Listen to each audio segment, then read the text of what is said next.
he can hear you. Sorry, I was just saying, let me say good morning. I just want to correct something that I raised with Mr. Nemagovani yesterday. I think I challenged him regarding his evidence that Mr. Siani did a desktop research only. That's correct. I went through Mr. Siani's statement, and indeed, I think in paragraph 45, that's what he says. Correct. Which means, in respect of the paragraph that I was referring to, the inference must be the inference that he means the report relating to the desktop research. As it pleases So you. in that sense, then, there is no contradiction between the two of them. That's what I need to correct on the Correct. record. Thank you, Mr. Commissioner. Yes, fine. Mr. Commissioner, my next witness is ready to go. She is Mrs. Dudu Rosemary Slatswayo, and she's ready to take the Yes. prescribed oath. Give me a moment. And today is the 26th. Your full names, please, ma'am. Dudu Rosemary Hlatswayo.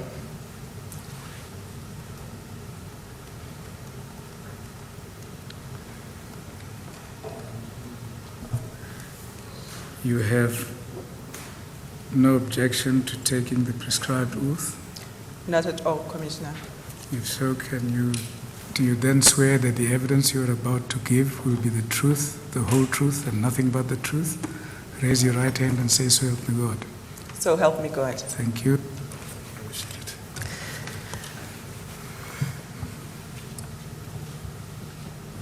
Mr. Commissioner, can I request, without in any way trying to limit the Commission by requesting that answers be perhaps noted, that questions be noted and that answers will be provided after the testimony, just to assist the witness to keep a train of thought? If I understand you correctly, that you're suggesting that we note whatever questions we have, and after she is done, we ask the questions then? But again, not limiting. There may be situations where there's an immediate question necessary, but can we please limit that? Yes, certainly. Mrs. Slatswayo, you have prepared a statement. Can you proceed with that statement on page 1? Thank you, Advocate Liba. And good morning, Commissioners. My name, as I indicated, is Dudu Rosemary Hlatswayo. I am an adult female. I have a Bachelor of Social Science Honours degree obtained from the University of Cape Town in 1986. I have an MBA from the University of South Africa obtained in 2000, where I specialized in corporate finance. I attended a Senior Executive Leadership Development Program from Wits University in conjunction with Harvard in 2001. I also have a Diploma in Marketing Management from the Executive Education obtained in 1997. I was admitted as a member of the Institute of Business Advisors of Southern Africa in 2009. I was a partner at Ernst & Young, worked as a director in corporate finance of Andisa Capital, a subsidiary of Standard Bank, worked for Absa Bank as a general manager in the retail bank, worked for Transnet as a group executive driving the restructuring and turnaround initiatives of Transnet. I was a senior manager at Telkom, and currently I run a small corporate advisory firm called Change EQ. I've been running this business since 2006. I was appointed as a non-executive director of the PIC on 1 December 2013. My second term comes to an end in 2020. At PIC, I sit in the investment committee, in the Information and Communication Governance Committee. I chair the Private Equity Priority Sector Small and Medium Enterprises Fund Investment Panel, which is an equivalent of a committee. My affidavit will try and assist the Commission with sketching the scenario in the life of the PIC before the James Nogu allegations. I will also try and sketch the scenario in the life of the PIC after the arrival of James Nogu with the GU at the end. And of late, it's actually James Nogo. So I don't know if it's the same person. Then I go to my statement at number 10. Before PIC or Nogo era, before the arrival of James Nogu on the 30th of August 2017, PIC was characterized as stable, peaceful and productive. Can I just interrupt you? And to follow the sequence, who was then the chairperson of the PIC? The chairperson of the PIC was Mr. Mcebisi Jonas. Thank you. Stable in the sense that PIC had never experienced resignations of board members before their terms came to an end. I think it was peaceful in the sense that board members could debate, argue and disagree with each other professionally. Boardrooms were places where each other was respected. Board members were united.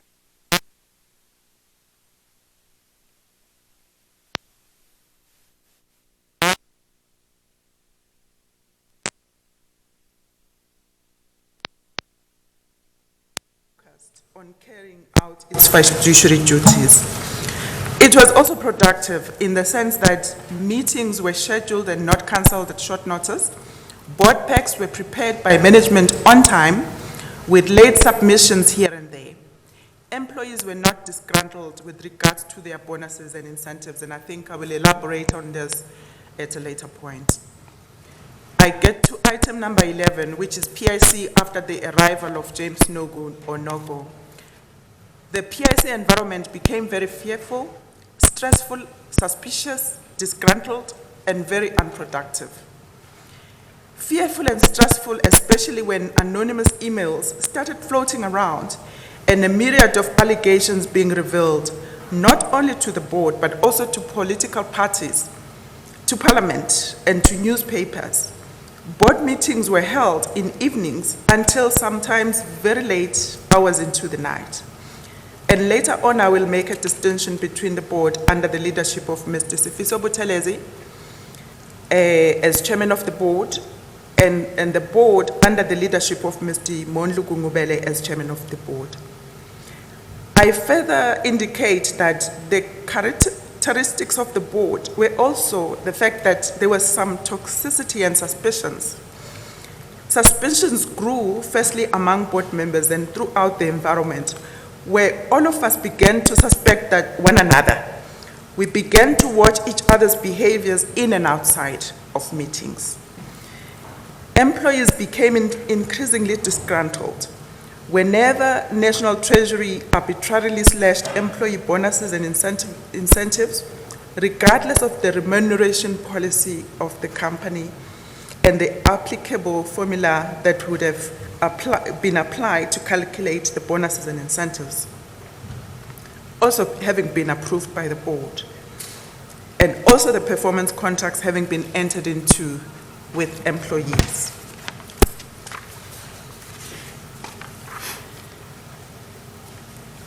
There was also low staff morale, and there were also very low levels of productivity. This could be felt throughout the organization when James Nogu arrived. Board meetings started to center around the allegations and also how to deal with these. The board held several meetings in quick succession to deal with the James Nogu allegations. I have to say that no more meetings were put in the back burner. To some degree, meetings would be cancelled at short notice. I I then get into the era under the Deputy Minister of Finance, Mr. S. Buthelezi. Former Minister Gigaba and Deputy Minister of Finance, Mr. Buthelezi, were appointed on the 15th of March, 2017. After Minister Gigaba had been appointed, there was an embargo on the holding of board meetings or committee meetings. And literally everything came to a standstill. For months, there was a complete lull of inactivity. PIC had been given an instruction that no meetings of the board or subcommittees would be undertaken until further notice. Can I interrupt you?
However, I would like to point to the Commission a few points for emphasis, and the first one being the fact that the said meeting lasted for approximately 6 hours. There was extreme debate and differences of opinion as to the right thing to do and the way forward to be undertaken.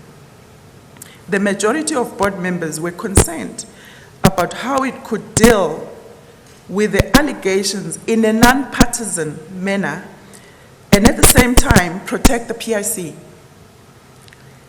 The board was at the time aware of the state capture and the Gupta narrative that was pertaining at the time.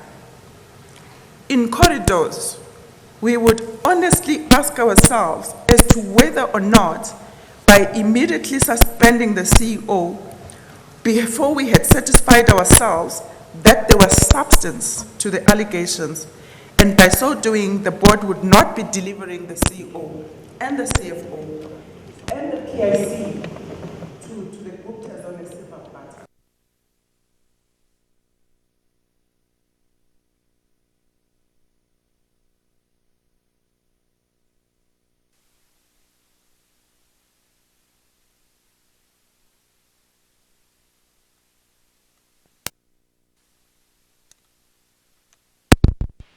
But just for the purposes of the record. Yeah. Whether to immediately suspend the CEO and go with an independent forensic investigation, or to satisfy ourselves first that there was indeed veracity to the allegations that had been tabled. And the allegations were? The allegations were relating to the MST transaction, wherein the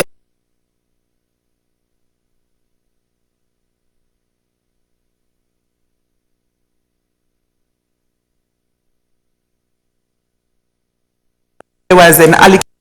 As part of that, he funded the business of the girlfriend, utilizing the funds through a director of an investee company. There was a variety of allegations that were submitted. And for our purposes, it's the alleged girlfriend.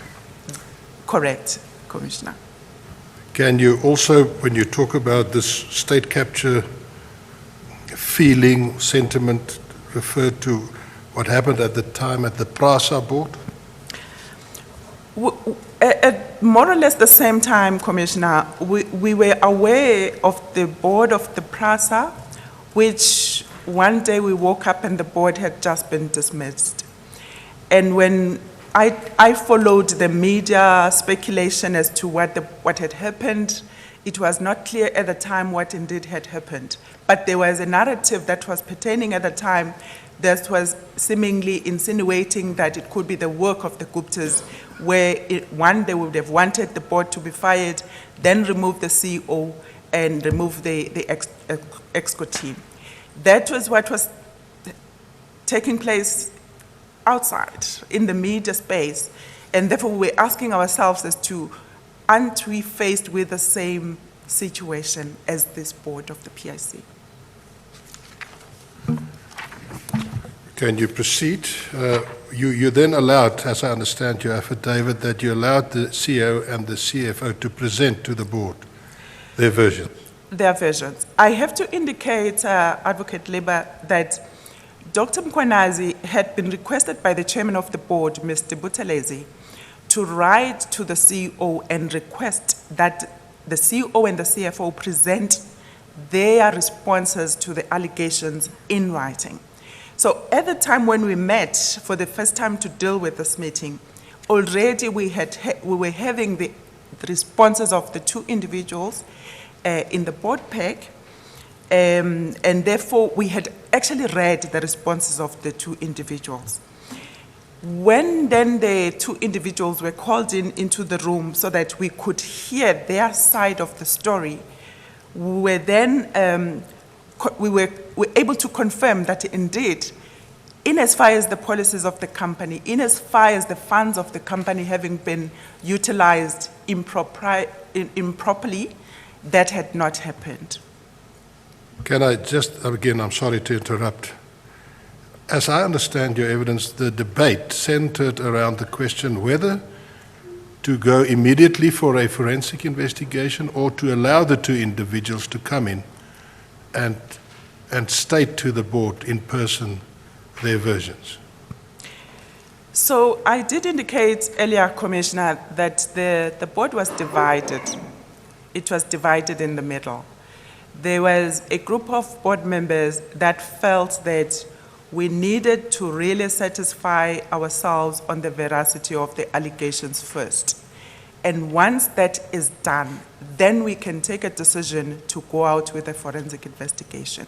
However, there was another group of directors that felt that we were not supposed to ask any questions. We were supposed to go straight into conducting the forensic investigation.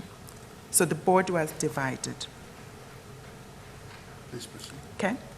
So when the board had heard the CEO and the CFO's version, the board wanted to satisfy itself that the CEO and the CFO's version was truthful and complete. To meet this test, the board instructed internal audit to conduct a verification of the responses that had been provided by the two individuals to check for accuracy, to check for completeness and validity of the documentation, but also to check whether applicable policies and procedures had been complied with. The board was also aware that certain board members had been lobbying other board members, canvassing support for an immediate, no questions asked forensic investigation. The board was also cognizant of the labor law requirement that requires that implicated individuals be given an opportunity to state their case.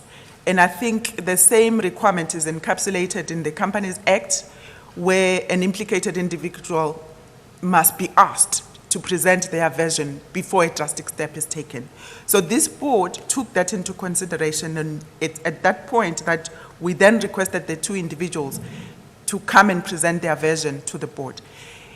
Even after they had presented their written responses to the board, because we had received that overnight and we had read the responses. But when a decision was taken to say, maybe we need to go out with a forensic investigation. We thought that we needed to tread cautiously and allow the two individuals to actually tell us their version of the story.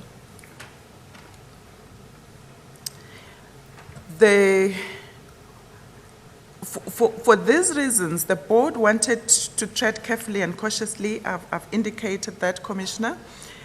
It should be stated, however, that should the findings of internal audit had come out negative with respect to the accuracy, the validity and completeness, and the adherence to policies, the board was ready and willing to commission an independent forensic investigation.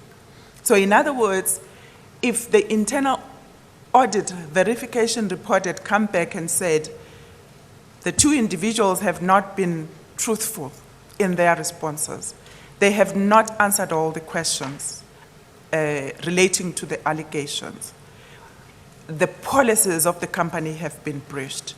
We actually don't know where the 21 million went to. It actually didn't go to MST. The board would have taken a decision to then go out with a forensic investigation to close that leak. However, the report that came from internal audit came back saying 99.9% of the responses were complete, they were valid, and the policies had not been breached. Can I again interrupt? I'm sorry. The chair, at the moment, the Deputy Minister, testified yesterday that the board expressed their satisfaction with the responses of the two individuals even before the internal audit report was received back, verifying their responses. Is that correct? I have to say that's correct, Commissioner, in the sense that, as I indicated, the board had already been presented with the written responses. The board had read the written responses. So when we met, being a board member, being aware of the policies that are in place, having been provided with the supporting documentation relating to the MST transaction, even at that point, Commissioner, we were comfortable that the allegations were baseless and nothing untoward had actually taken place. However, the board was cautious, like I indicated. We wanted to make sure that the responses that we had read overnight in our board packs were complete and were valid, and nothing had been omitted by the two individuals. So the chairman of the board was correct in saying the board was comfortable. I was one of those people that were comfortable at that time. Can we then proceed to point 14? The next point is in August, about a month after this meeting of the 15th of September, there was the meeting with the Minister of Finance. Thanks, Advocate Liba. Minister Gungubele called an urgent meeting of the board on the 26th of September 2017. This was at the time when internal audit was still undergoing the verification process of the responses from the executives. I'm not sure 14.2, I'm not going to repeat the testimony of Dr. Claudia Manning,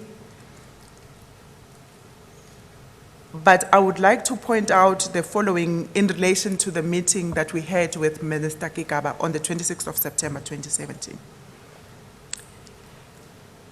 The first point is that the meeting was tense, it was very aggressive, and very unpleasant. Minister Gungubele was demanding answers from the board as to why the media had dragged him into the PIC issues. He wanted the board to answer specifically to that question, and he raised it several times in the meeting. He wanted to know what the board was going to do to cleanse his name. He also wanted to know what the board was going to do to protect the IT systems of the PIC from the alleged hacking or the possible hacking. He wanted the board to conduct an IT forensic investigation to ensure that the systems were still intact. When Mr. Gigaba opened the floor for comments, he allowed Mr. Buthelezi, Dr. Mkhwanazi, the National Treasury Director General, Mr. Tondo, to speak. Having said that he was going to allow Dr. Dan also to speak after the above individuals had spoken, Minister Gigaba then allowed Ms. Zulu to speak. Ms. Zulu spoke for a good 45 minutes. What did she speak about? Ms. Zulu, the board member, took the meeting on a very detailed account of what had taken place at the meeting of the board when the allegations of James Nogo were being dealt with. For the record, that is the meeting of the 15th of August, 2017. That's the meeting of the 15th of August, 2017. Yes. So when having said that he was going to allow Dr. Dan Machila, I'm repeating myself there, Commissioner, he then allowed Ms. Zulu to speak for a good 45 minutes. Board members were allowed to speak briefly after Ms. Zulu, at which point Mr. Gigaba had indicated that the journalist had been waiting in the next room for a while, and therefore we needed to wrap up. It was at this time that I pointed out to Minister Gigaba that he had actually not allowed Dr. Dan Machila a chance to speak, as he had indicated earlier. It appeared to me that the meeting with the minister was completely out of turn, in that the board processes were still underway. In this regard, I requested Minister Gigaba to allow the board space to complete its process when internal audit would have been complete with the verification report, and the report itself would have been presented to Minister Gigaba. Other members were allowed to speak as well, and they were immediately allowed to speak by Dr. Dan. After Dr. Dan had spoken, the minister's tone changed and became reconciliatory, wherein he indicated his support and confidence in Dr. Dan and the PIC board.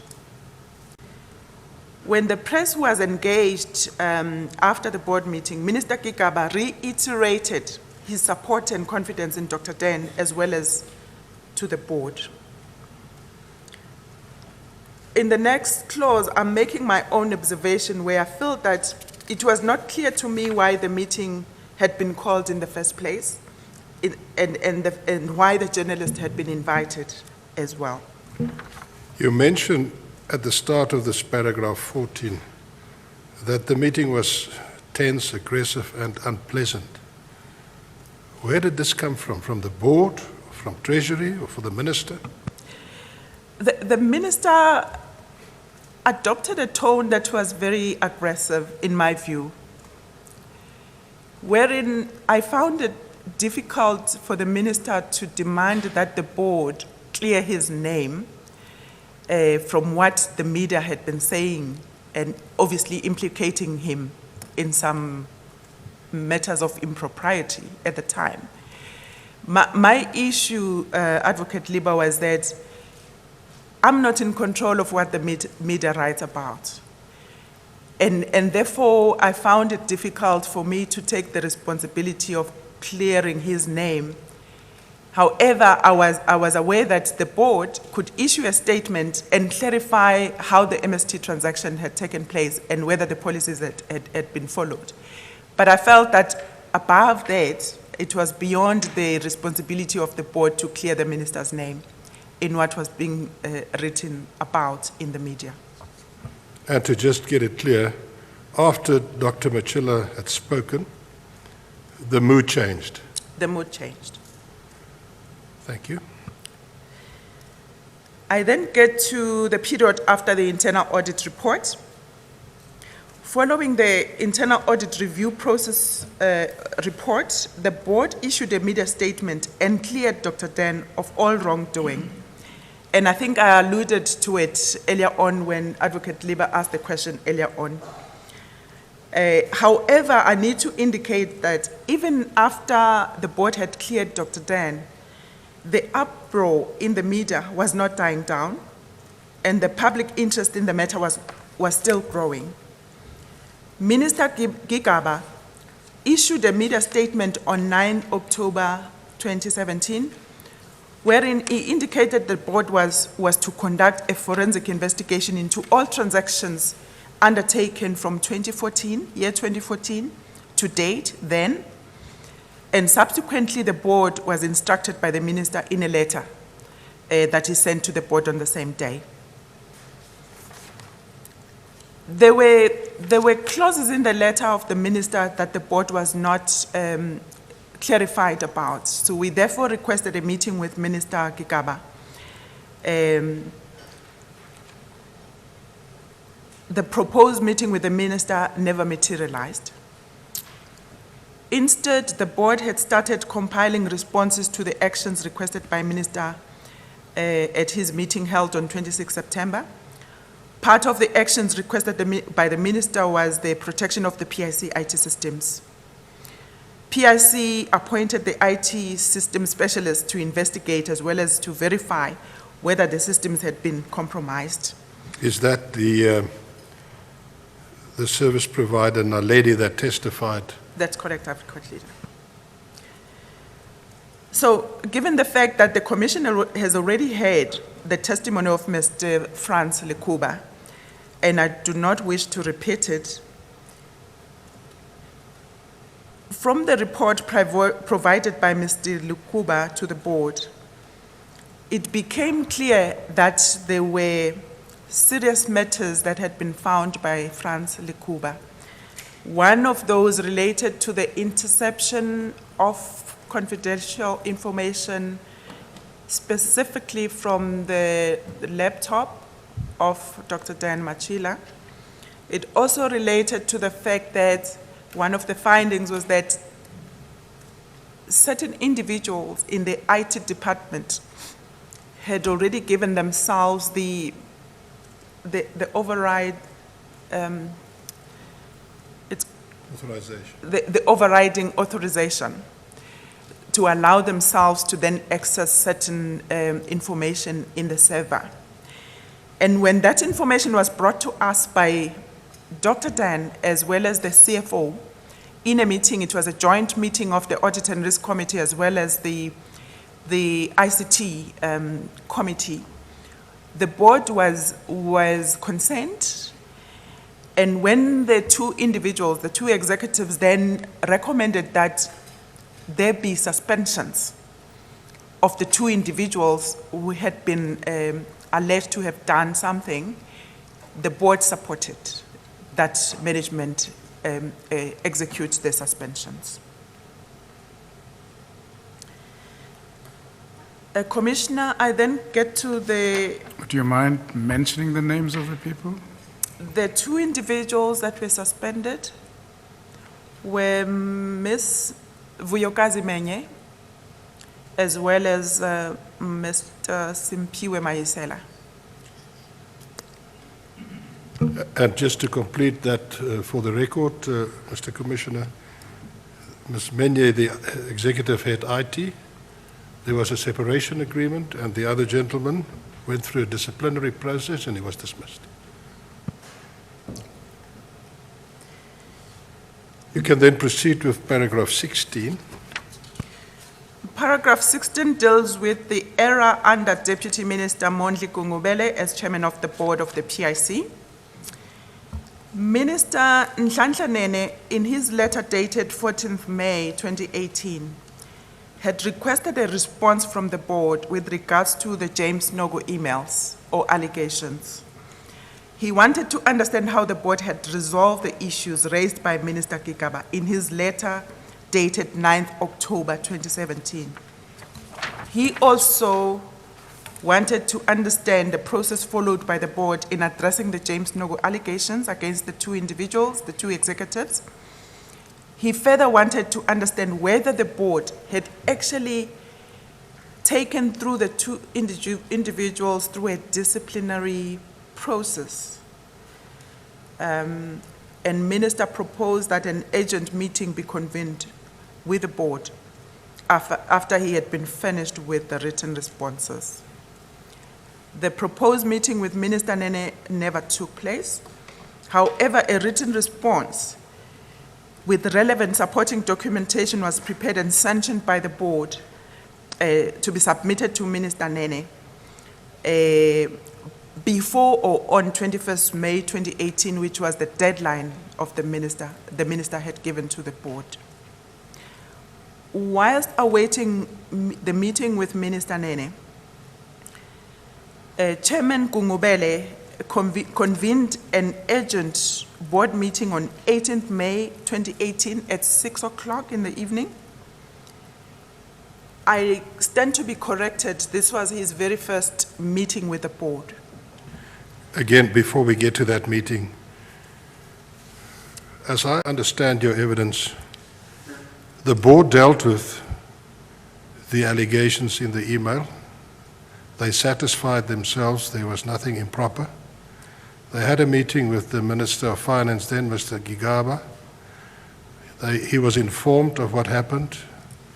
After he listened to the board and Dr. Dan Machilla, he was satisfied with the explanation. He expressed confidence in Dr. Machilla and the board. Why is this thing then going on? Is it because of the press, or what was the reason for still carrying on with this? It was actually surprising, Commissioner, when we met with Minister Gungubele on the 18th of May, because we had never met him before, and the first question that he asked the board was how the board dealt with the matter of the MST transactions. And in that meeting, he raised a number of issues, which I'm going to deal with right now. So in this meeting, I have to indicate to the Commission that the meeting was very confrontational. It was very accusatory in tone and content, wherein Chairman Gungubele accused the board of having not followed due process. Due process, in his view, would have been one where the board went with the external independent forensic investigation. And the fact that the board did not undertake that process, he felt that due process was not followed. He also felt that the board exonerated the CEO based on incomplete evidence and having failed to conduct an independent forensic investigation. The tone in this meeting, Commissioner, was very belittling. I felt that way personally, and I remember being in tears trying to respond to some of the allegations that Minister Gungubele was leveling against the board.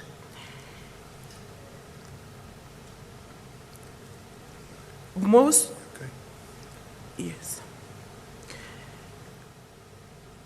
Some board members, Commissioner, I have to indicate, for example, Ms. Tantaswa Fubu, who was on the telephone on that day, he used the word ambush. And I had to use the same word myself, where I indicated to the minister, to Chairman Gungubele, that I felt ambushed and attacked by his accusations.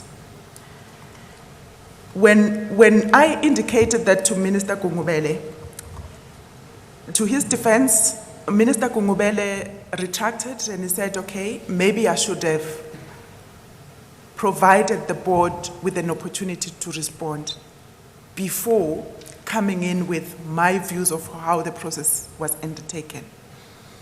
However, immediately when he said that, it was Ms. Zulu who then come forward and said, Minister, I don't understand, because this board should be able to answer your question, even in the middle of the night. I don't understand why this board is saying they feel ambushed. They should be able to respond to your questions right now. And that's when I felt that we were being treated. I had never been treated in a manner like that. I've been a board member of the PIC for the last 5 years, if not more. I just felt the meeting was very confrontational.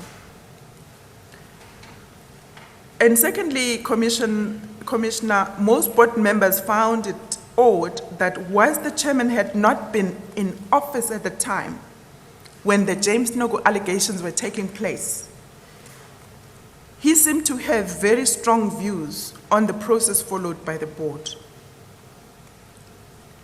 But also, given the fact Minister Gigaba, who was in office at the time, had already sounded his support on the process followed by the board, and he had provided his support to Dr. Dan and the board. The expectation of the board in that meeting, Commissioner, was that Chairman Gungubele would adopt an inquiring approach or an inquisitive approach and seek to understand.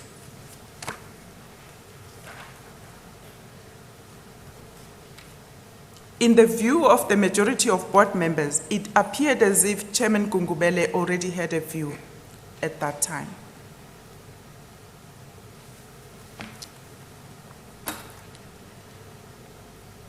I then proceed to item... Sorry, before you do that, was there at that meeting a final resolution taken how to proceed with the matter, or was it just left? So that meeting was not conclusive. There was no conclusion reached as to the way forward. But I think the board was at pains trying to explain to Gungubele, to Chairman Gungubele, the process that was followed by the board and how the board arrived at the conclusion that it reached with regards to Dr.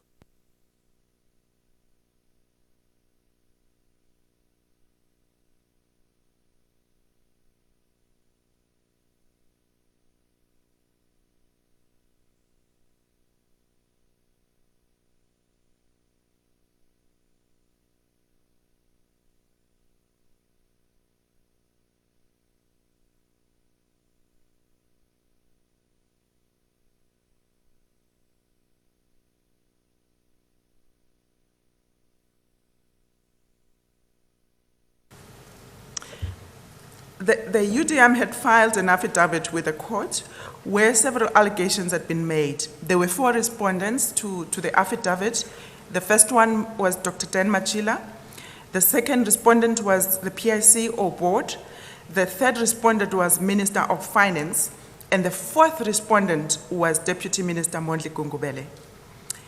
At the same time, allegations had been made in the media about the board having doctored the minutes when it dealt with the James Nogu MST allegations. At the board meeting held on 22nd June 2018, the board deliberated on how to respond to the UDM application and resolved to appoint a 3-member task team which was made up of myself. It was Dr. Mkwanazi, it was also Ms. Zulu. The task team was tasked with seeking legal counsel with regards to how to respond to the UDM application and the speculation in the media which purported that the board had doctored the minutes of the board. I'm sorry again to interrupt. We had the evidence of the chair and Mrs. Vilna Low from the PIC that stated under oath they had no experience of the alleged doctoring of minutes. What is your experience of this allegation? Commissioner, I think the allegation is totally unfounded. Normal board processes require that once the board has set, in the following board meeting, the board then needs to apply its mind on the correctness of the minutes. And that's exactly what happened. When the board does that, it makes corrections, it puts areas of emphasis, And it cannot be alleged that it was the doctoring of the minutes. And in this particular instance, the board corrected the minutes as it usually does with all sets of minutes. Thank you. But insofar as the James Nogu, Noko emails are concerned, there were no such allegations of doctoring minutes. Am I right? Or were there? The first time we picked the doctoring issue was in the UDM affidavit. But also the media then picked up on it because I think it was written about in the media to say this board actually doctored the minutes.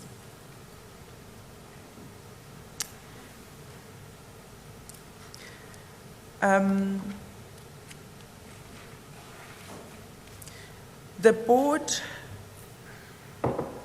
issued a resolution and the terms of reference to guide the work of the task team that I indicated earlier.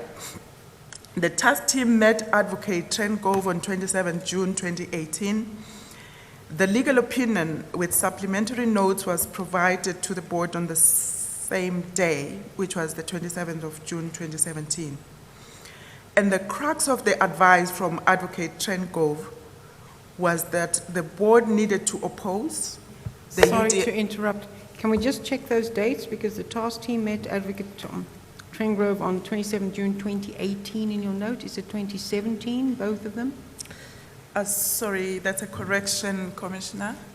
It's actually 2018. 18 for both. Thank you. And just to get it clear, because we're going to get to Budlanders, two Budlanders, this Advocate Trengrove is Wim Trengrove SC. Yes.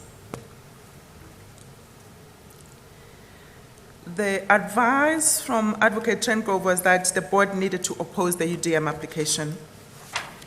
And secondly, that the board must appoint a legal firm to represent the board.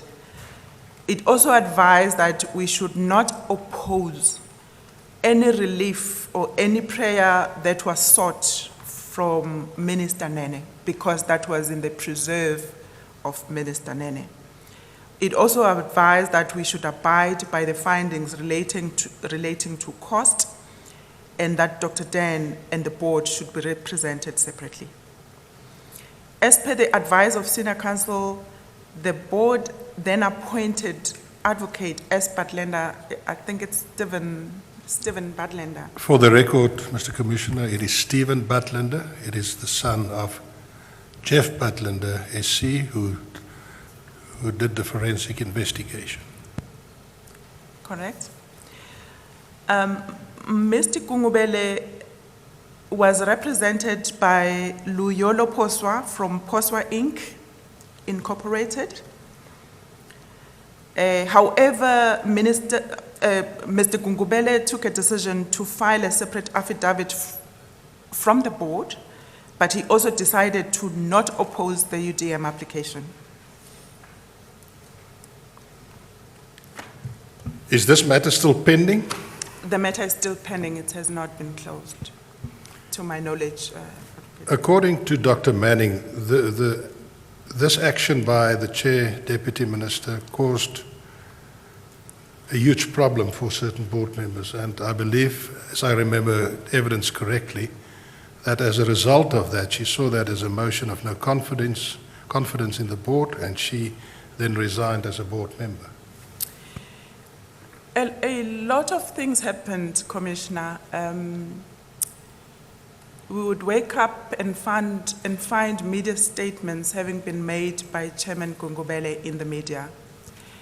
And the question that the board would ask is, Chairman Gungubele is a member of the board, and governance requires that before he makes media statements that he concurs with the board and he's got the support of the board. However, we would wake up and would find that there are statements being made, there are interviews being conducted, etc., etc.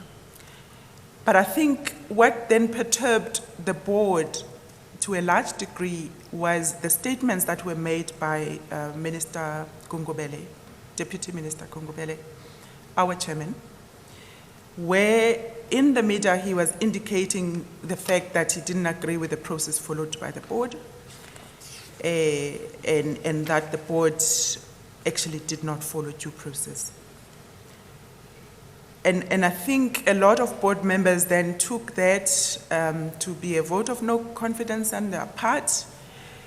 They believed, I believe personally, that we all had, in good faith, followed a process which, after we had followed that process, we received sufficient information for us to be able to clear Dr. Dan, or the two individuals at the time. However, that view was not shared, and indeed it was not shared by Chairman Gungubele. And because of that, a lot of board members wanted to resign.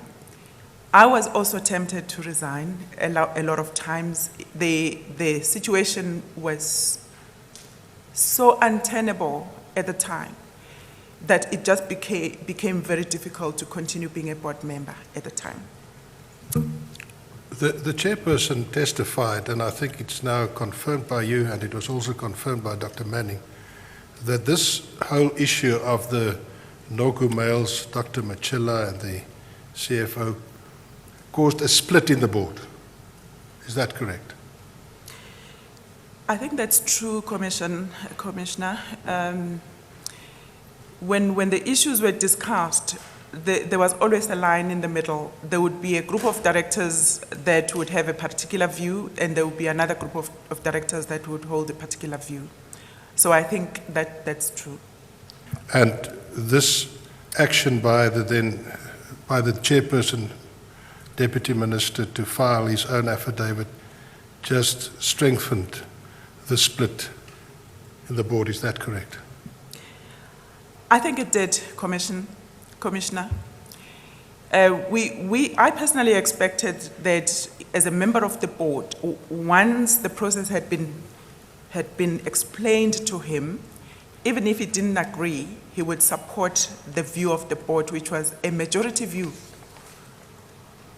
that was taken by the board in 2017. However, Minister Gungubele, Deputy Minister Gungubele, our chairman, then took a view to file a separate affidavit where he decided he was not going to oppose the affidavit. And I think with all that, it was at that time that Dr. Claudia Manning, and she was immediately followed by Ms. Tantaswa Fubu, they resigned. They both resigned immediately because they just felt that they could not take it anymore. Okay, so then I get to item number 19, which is the urgent special general meeting with Minister Nhlanhla Nene. This meeting took place on the 25th of July, 2018. It was called an extraordinary general meeting. At this meeting, the board was instructed to conduct a forensic investigation on the James Nogu allegations. The board was further requested to provide to Minister Nene with a plan of action by 17 August 2018 on how it intended to deal with the challenges at the PIC. Following the instruction from Minister Nene and the board having deliberated on the matter on 1 August 2018, the task team was appointed by the board to consult Advocate Vim Trengove, to seek guidance on the question of whether the CEO and the CFO should be suspended as the concerned employees had contended for in their letter that was hand-delivered to Chairman Gungubele, and the same letter was leaked to the media. I'm sorry to interrupt again. The task team referred to, is that the same task team that previously consulted with Advocate Trengove? So here, this task team was short of Mrs. Zulu. It was myself as well as Dr. Mkonazi in the task team. You mentioned the hand-delivered letter by concerned employees. You will deal with it later in I your will deal statement. with it later on, Commissioner. The senior counsel opinion guided the board as follows: that it would be premature to suspend the CEO and CFO, but that the board should appoint the investigator immediately, and that in choosing the investigator, the board must be satisfied that the investigator was a credible and independent individual. He also indicated that it could be either an auditor or an advocate. Can I just take you back to paragraph 19.1.1? Yes. The concerned employees. Are you referring to the two, Mr. Maisela and Ms. Manye?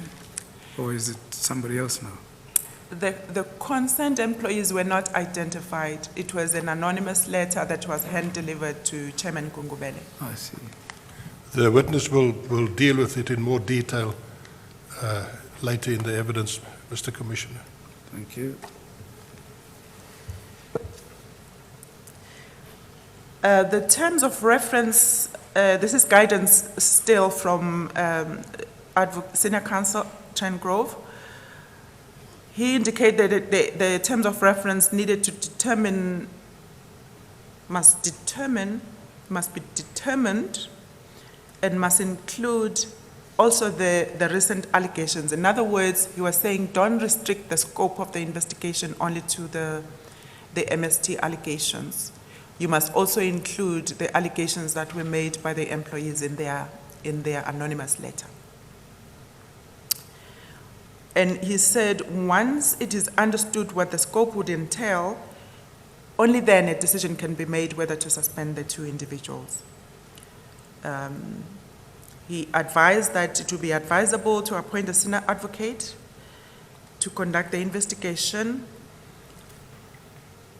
And we received the opinion from Senior Counsel Chen Grove. After receiving the opinion from Senior Counsel Chen Grove, one member of the task team believed that possibly a firm of forensic auditors needed to be appointed as opposed to the list that had been given by Senior Counsel Chen Grove.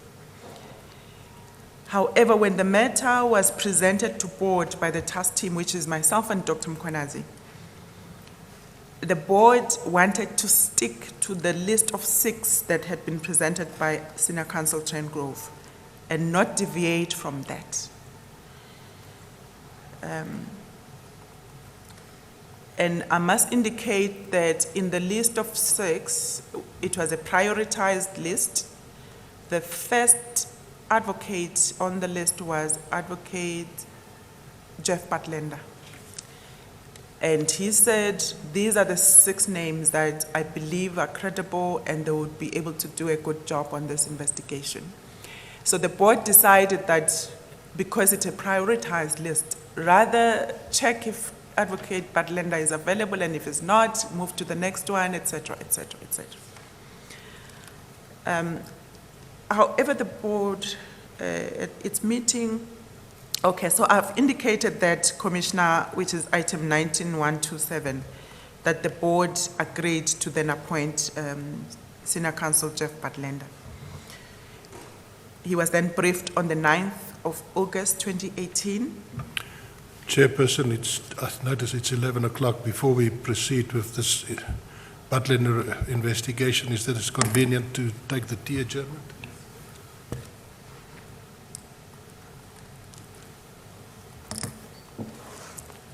We'll adjourn until 11:15.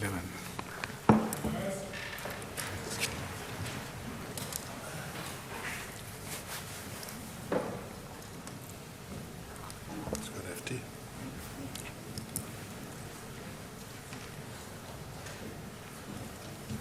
This is fine like this. That's fine.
Hello?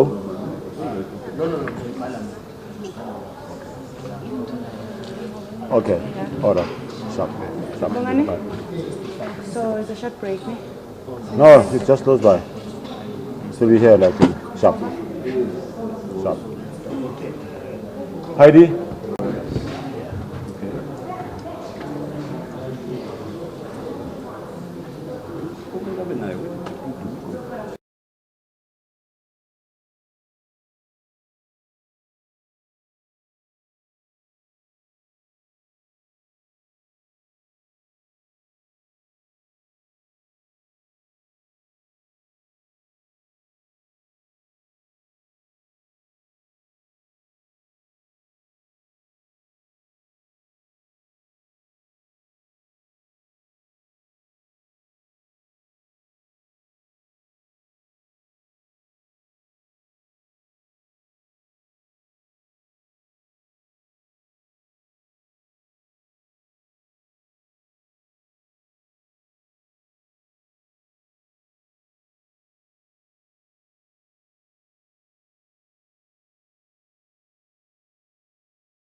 I then requested Company Secretary to also forward to me. But when he did, I then discovered that in actual fact, Dr. Mkhwanazi had also copied me in his email when he was sending it to the acting Company Secretary. When I then conducted the properties check of the document, I discovered that the original author of the letter was Simpiwe Mayisela, the former IT manager that had been taken through a disciplinary process of the PIC and had been dismissed. I think it's important that you just explain to some of us what is meant by a property check of the document. So a properties check is when you receive an attachment, and you, on the attachment, you go file and then you go properties. It then opens a page that tells you who the originator of the document is, and it gives a date when that document was originated. That's when I discovered that the actual author or the original author of the document was Mr. Mayisela, the employee that had been dismissed. And this letter was, as I understand you correctly, and please correct me if I'm wrong, this letter was generated after his dismissal. He had been dismissed at the time. Sorry, just a further clarity on that. If it had been after he had been dismissed, was the origination from the PIC systems or was it from an external PC? I could not verify that, Commissioner. But I do have a copy of that page that tells you who the originator is, and I've got it here in the file. Can we ensure that that goes to the leading evidence? We will ensure that.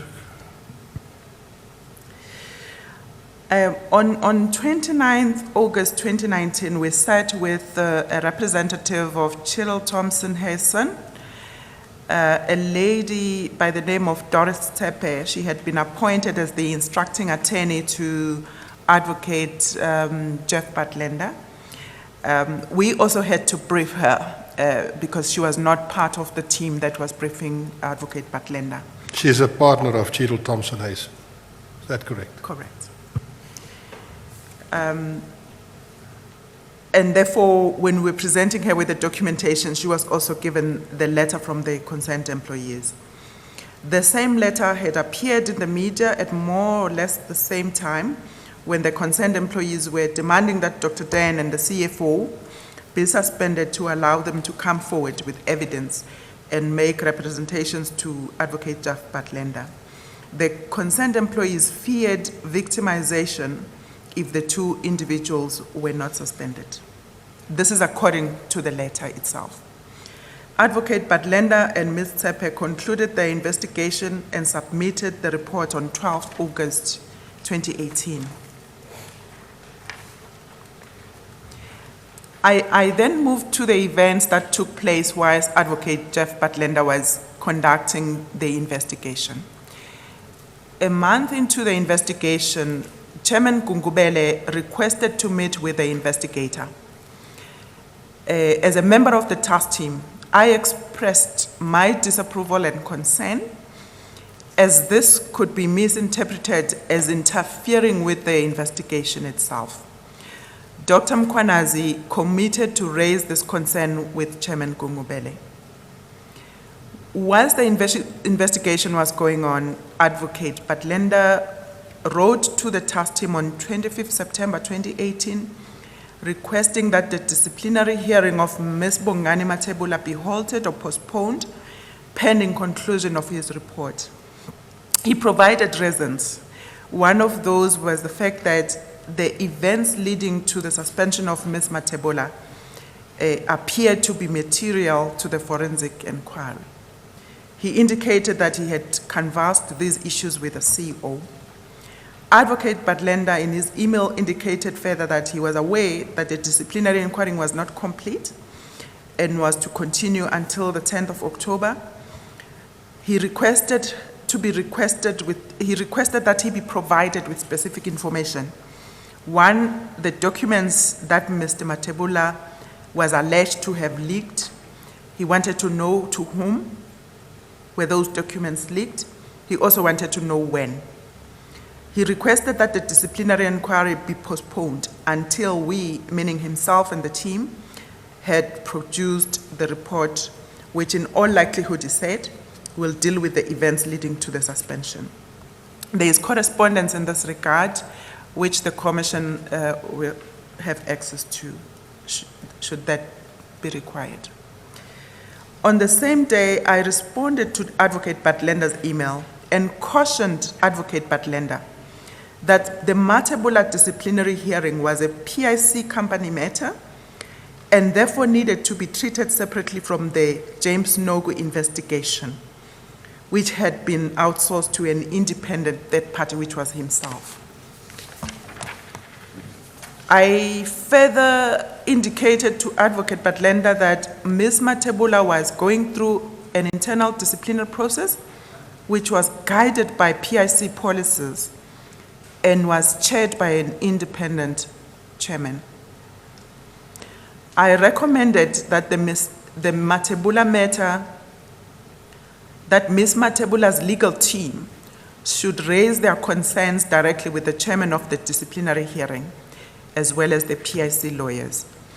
By return of email on that same day, Advocate Batlenda responded and agreed that he would advise Mr. Matabula's lawyers to direct their request to the PIC lawyers.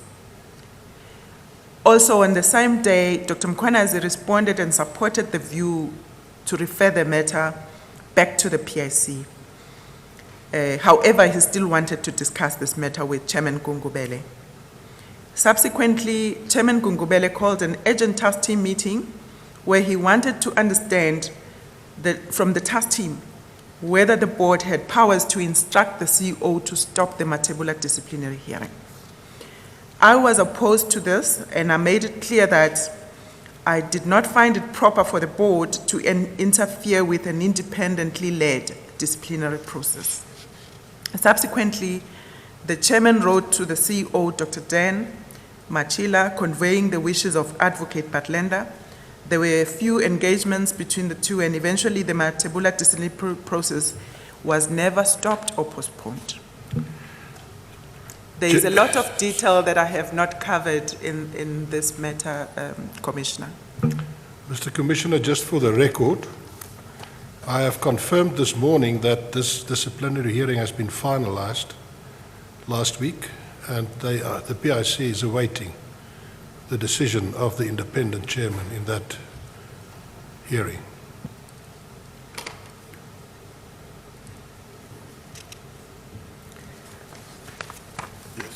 I then move, Commissioner, to item number 20, which is the Batlenda forensic report. The Batlenda report was released on the 12th of October to the task team. I requested Dr. Mkhwanazi to circulate the report to the whole board immediately. The report was never circulated to the board for a few days because Mr. Gungubele first wanted to share the report with the Minister of Finance. Is it days or weeks? In my recollection, Commissioner, I think it might have been weeks, but I stand to be corrected. I'm sorry, can we just go back to 19 to 10? I think you mentioned that there's some detail that you have left out. Is that on purpose? Are we not supposed to hear it? Or what's the reason for you to leave it out? The specific detail that I've left out was the correspondence that took place between Chairman Gungubele and the CEO. There were letters being written and there were responses being received directly from the chairman. If I could summarize in two lines, Commissioner, the chairman wanted the CEO to stop the disciplinary hearing. The CEO responded in essence saying that he does not have the powers to stop the disciplinary hearing. He also pointed out that he was convicted in the matter and therefore he did not want to get involved. And he requested that the matter be handled by the board.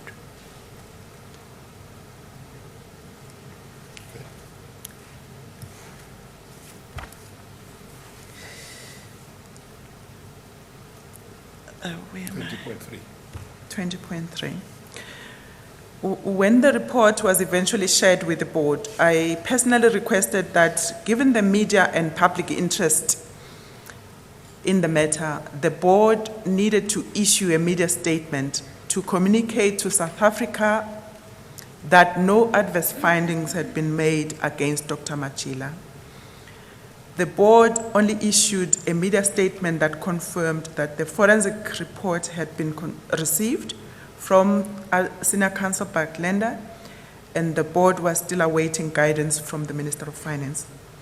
No further guidance was received from the Minister of Finance in this regard, and the report was never released officially to the implicated individuals, nor to South Africa at large, to quell the public interest that had been created.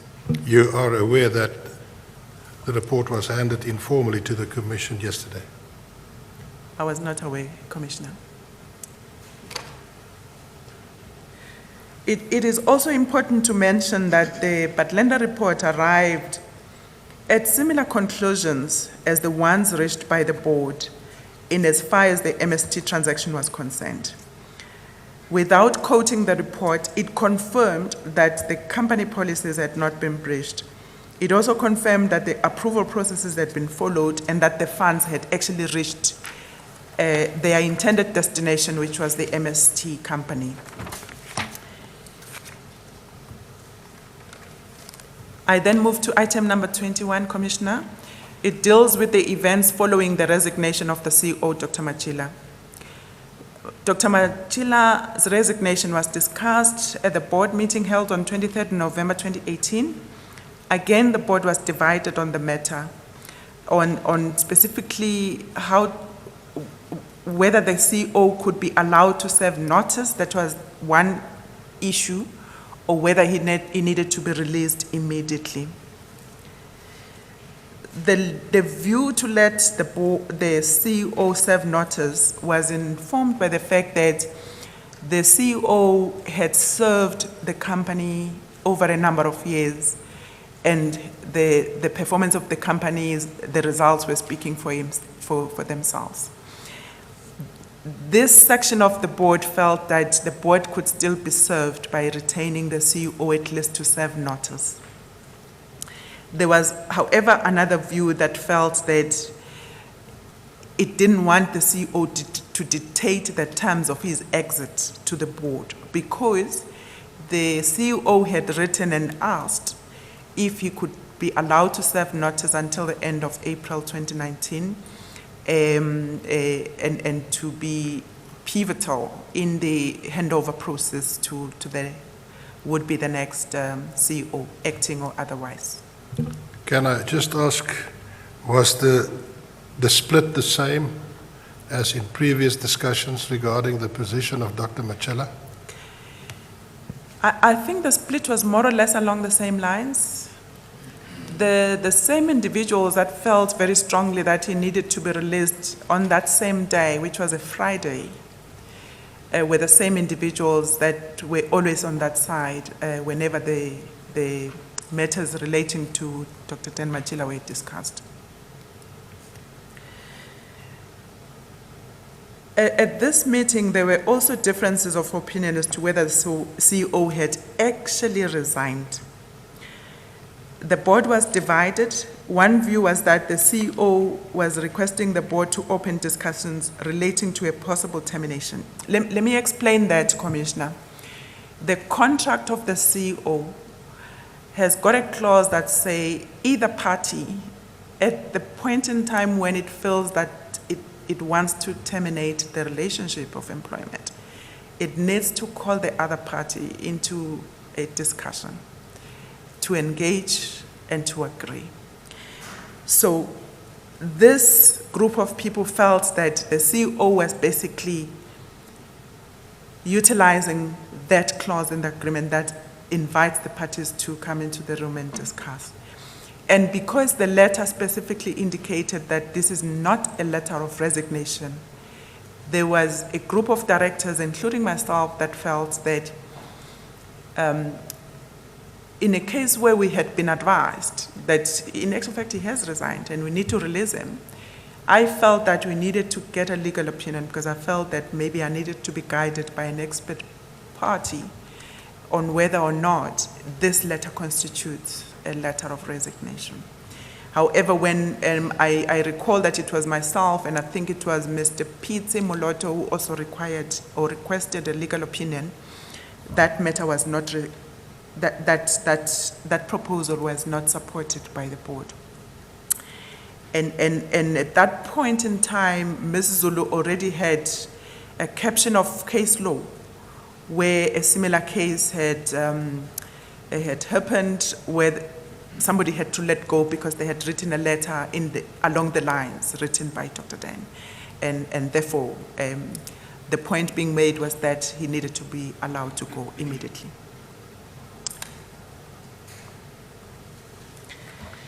Even those that disagreed were then bound by the decision of the board to accept the resignation. I've mentioned the legal opinion, Commissioner. I think for me, on item 21.6, it appeared... Before you go there, you just read to the Commission the last part of 21.5. The last portion of 21.5. Mrs. Zulu immediately. Mrs. Zulu already had a caption of case law, which she read out to the board to prove that indeed the CEO had resigned. Mrs. Zulu immediately started writing resolutions of the board. She also started writing the media statements and the letter to the CEO on the termination of his employment. We were all then requested to give input into those letters, and they were finalized. Were you comfortable with that? It appeared odd, Commissioner, that one of us would be the one drafting these resolutions. In the 5 or so years that I've been in the board, whenever there is a requirement to produce a media statement or a letter, etc., we would then engage the employees of the company to help us with that. Of course, we would provide input into those letters or resolutions or media statements. It appeared to me that there were members of the board who came to the meeting already knowing what was to take place. Ms. Sandra Beswick, a member of the board, also voiced her concern or discomfort with not allowing the CEO to serve his notice. A task team made up of Ms. Zulu, Ms. Mukoka, and Dr. Tigoba was formed at this meeting to work out the remuneration that needed to be paid out to the CEO and to finalize other matters. The board also appointed Ms. Murray as the acting CEO. Also on this matter, the board was split in the middle. There was a view that wanted to appoint an executive that had not been mired in any of the allegations in the past. The name of Mr. Sholto Dolamo was put forward and supported by at least 4 directors. Chairman Gungubele had a casting vote in this meeting, and he used it to appoint Ms. More, who was supported by 4 other directors. Can I just take you back to 21.8? We heard evidence yesterday from the Deputy Minister about the financial settlement. As far as you know, has that ever been finalized? Has it been approved by the board? So, Commissioner, on that one, I remember being appraised on the calculations, appraised by the task team. The task team made up of Mrs. Zulu, Ms. Makoka, and Goba. Where I'm not sure is whether the board actually has approved the calculations and therefore the payment thereof. So I can verify that and I can come back to the Commission. Thank you.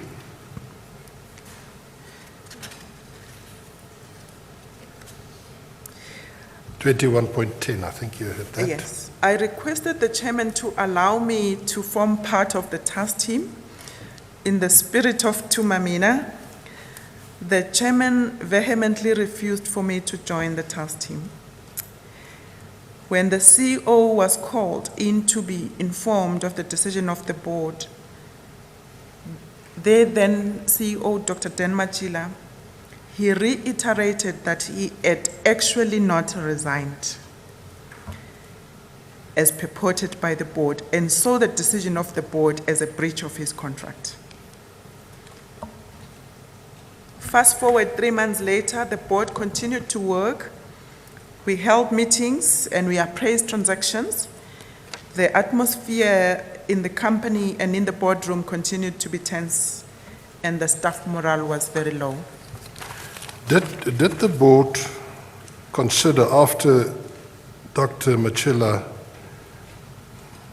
again reiterated that he had actually not resigned, did the board not consider asking for a legal opinion? The issue of the legal opinion had already been mooted, in particular by Mr. Petsemoloto, and I supported Mr. Petsemoloto in obtaining the legal opinion. In actual fact, when the decision of the board was carried, it was not a unanimous decision, because I abstained from the decision on the basis that I felt that I still needed to be guided by a legal expert. So at that time, the decision was made not to obtain the legal opinion. Thank you. Commissioner, I then moved to item number 22, the process followed by the board following the draft internal audit forensic report on IO. This is now in January 2019.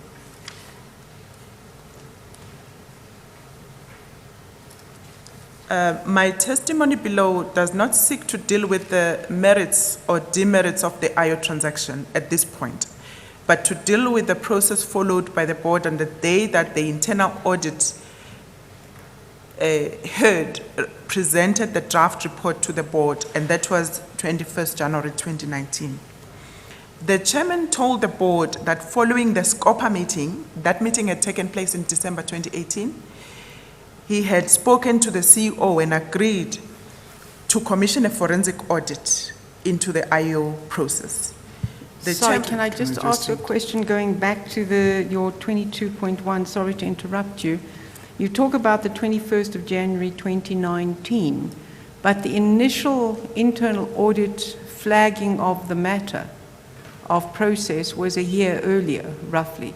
Was this the first time that it had come to the board, or were you aware of the issue in various stages by the Audit and Risk Committee, that the board had ever considered this matter prior to this? So it was not the first time, Commissioner. Around May 2018, internal audit had raised a finding on the process followed by PMC, which is the Portfolio Management Committee listed.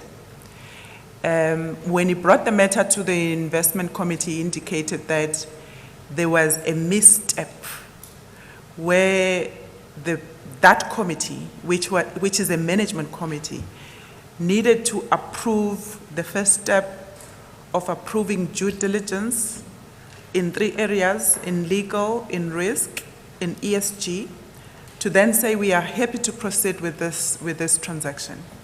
When he brought the matter to the committee, he indicated that that step was never covered. The committee never approved that step. So he therefore raised a finding that said, when then the committee later approved the transaction itself, that was the 20th of December 2018, it needed to ratify that step that was not carried. So he brought that matter to the investment committee. And because the delegation on this matter is the preserve of management, the committee noted the finding and requested internal audit to go back to that structure so that the matter then gets ratified and regularized. And that's how then the matter was resolved. So in January 2019, when internal audit then brought the matter back again, it was because Chairman Gungubele had requested internal audit to conduct this forensic investigation. And I have to say I was not aware, but it was my mistake, because I then discovered that there was an email that Chairman Gungubele had sent out to say, I want internal audit to verify. I only found that email at a later point. So on the 21st of January 2019, I asked Chairman, I said, Chairman, but you never told us about this investigation. And then it was clarified that indeed the email was sent.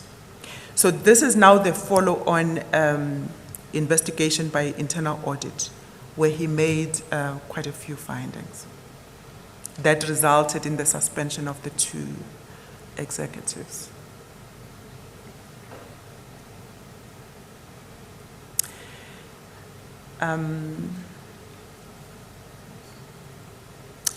The chairman indicated that he had invited Lufuno Nemagovani, that's the head of internal audit, to present the first draft of the report at this meeting, 21st January 2019. Immediately thereafter, Mr. Nemagovani walked in with only his copy of the report in his hand. Board members requested that copies be made so that they can also try and follow what was being said, because the board had not been given a copy of the report beforehand to read. It was then Lufuno left the room and made some copies for board members, and 20 or so minutes later, the copies were distributed to all members, and Lufuno then started taking the board through it's actually 51 pages, Commissioner, a correction there. There were serious discrepancies and concerns that were pointed out in Lufuno's draft report. Lufuno then committed to fixing some of these issues raised by the board at that meeting before finalizing the report. Board members also raised concerns about the fact that the report had not been distributed and members given sufficient time to read and apply their minds. Dr. Goba in particular requested that the chairman allow the board to take the report home so that all of us could then read and assimilate the contents of the report. That request was denied. The chairman went on to instruct each board member to put their name on their hard copy, to date it and sign it, and to return it before the end of the meeting. Each board member did as instructed, and all copies, hard copies, were returned back to Chairman Gungubele. Board members raised concerns about being asked to take drastic decisions based on a preliminary draft report. And I have to point out an inconsistency here, Commissioner.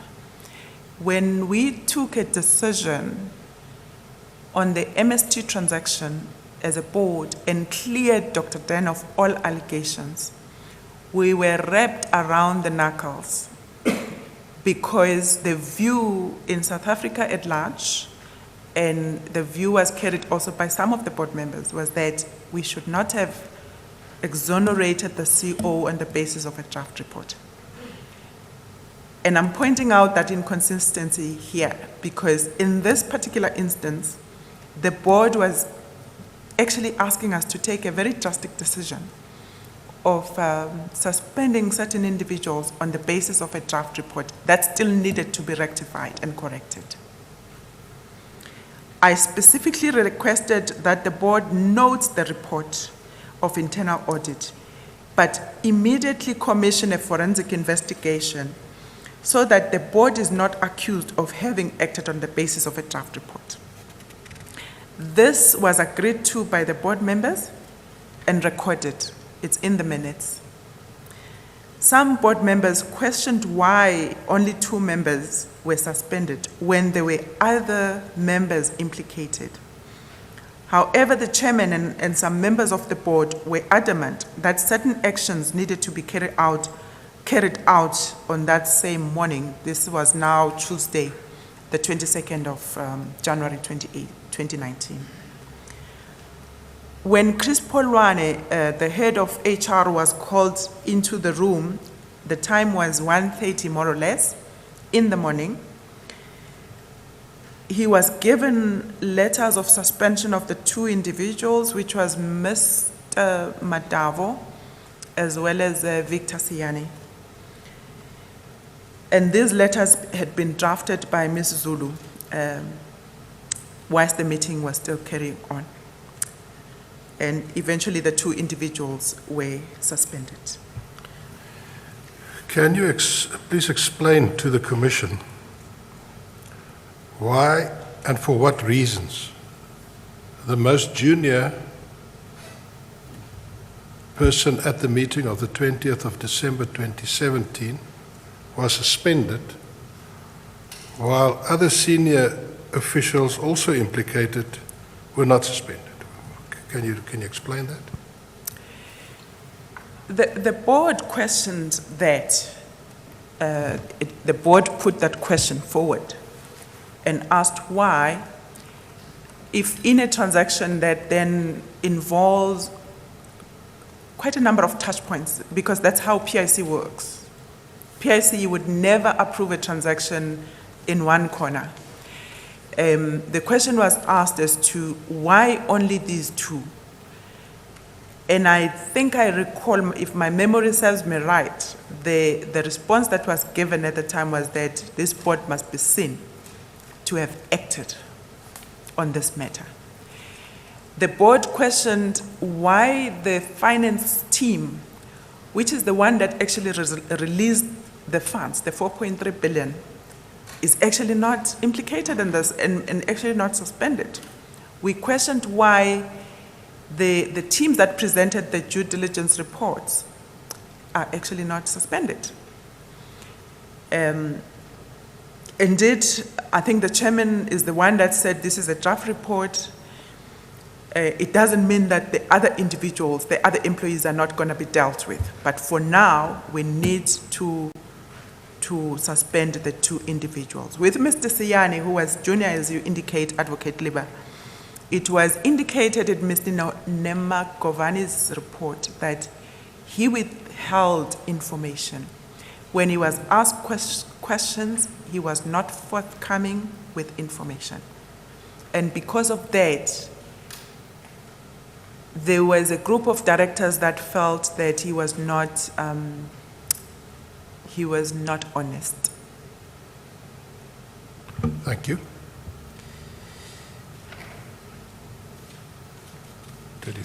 23. James Nogunoko, the anonymous whistleblower, is back in town, Commissioner. This was on the date of the 29th January 2019.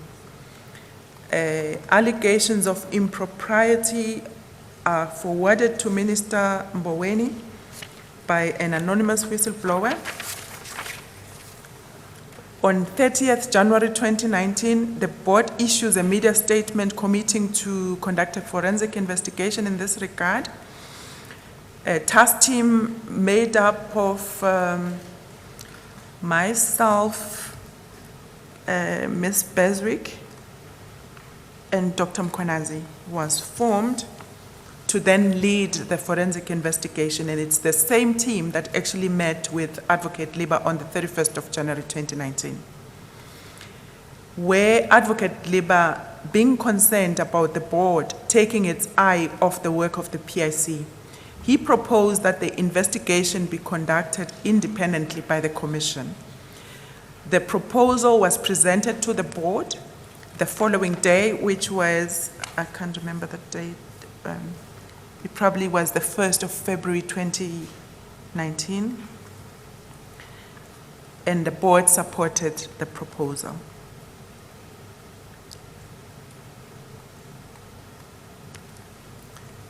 Okay, check my bearings. And was positively received, indeed. The committee presiding over the current beef transaction, it's called the PEPS-FIB, was scheduled to meet immediately after the board meeting on the 1st of February 2019. Day before this committee meeting on 1st February 2019, yet another PIC scandal anonymous email from James Nogu was forwarded to Mr. T.T. Mboweni by Ms. Mukoka, who is a member of the board, was seemingly copied, I think blind copied, by the anonymous whistleblower. And Ms. Mukoka then forwarded the email to the rest of the board members. Social media picked up on the story, but not the newspapers. Till today, Commissioner, I have to indicate that not one newspaper has written a story on the current beef transaction. The Commission of Inquiry is in the process of investigating all allegations, including the first set of allegations that implicated Ms. Zulu, Mr. Gungubele, as well as the CFO, the acting CEO, of impropriety, including the James Nogu allegations Commissioner.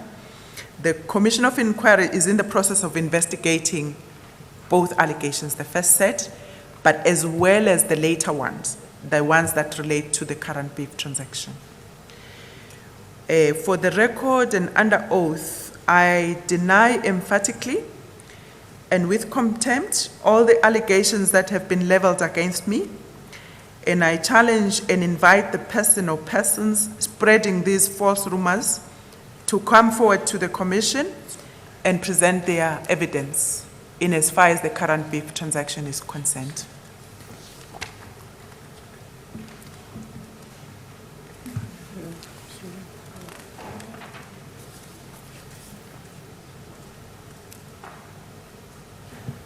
We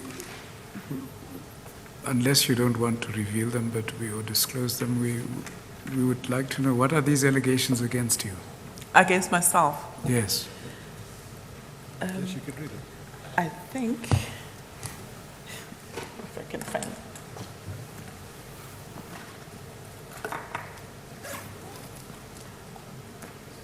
Perhaps while you are elaborating on that, just for the record and clarity so that we're all aware at the same level, on 23.2, if you could also just elaborate on the allegations against the implicated directors and who they are.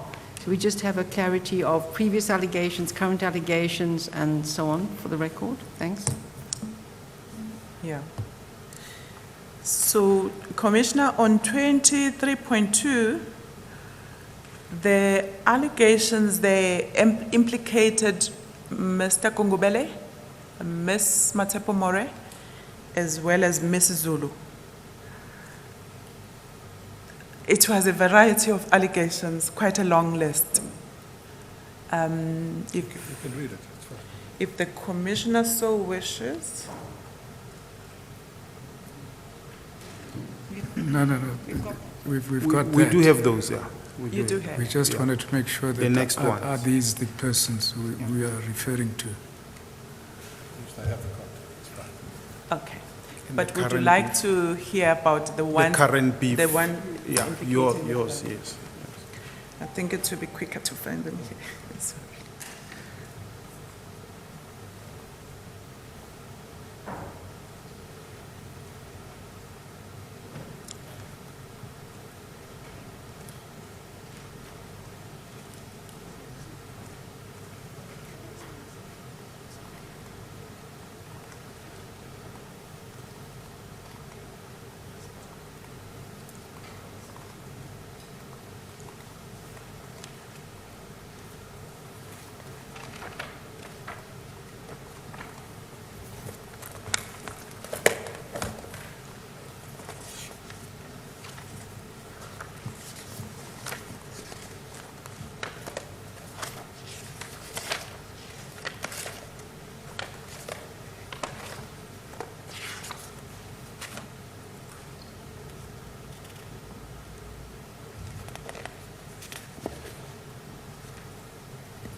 Okay, Chair, Commissioner.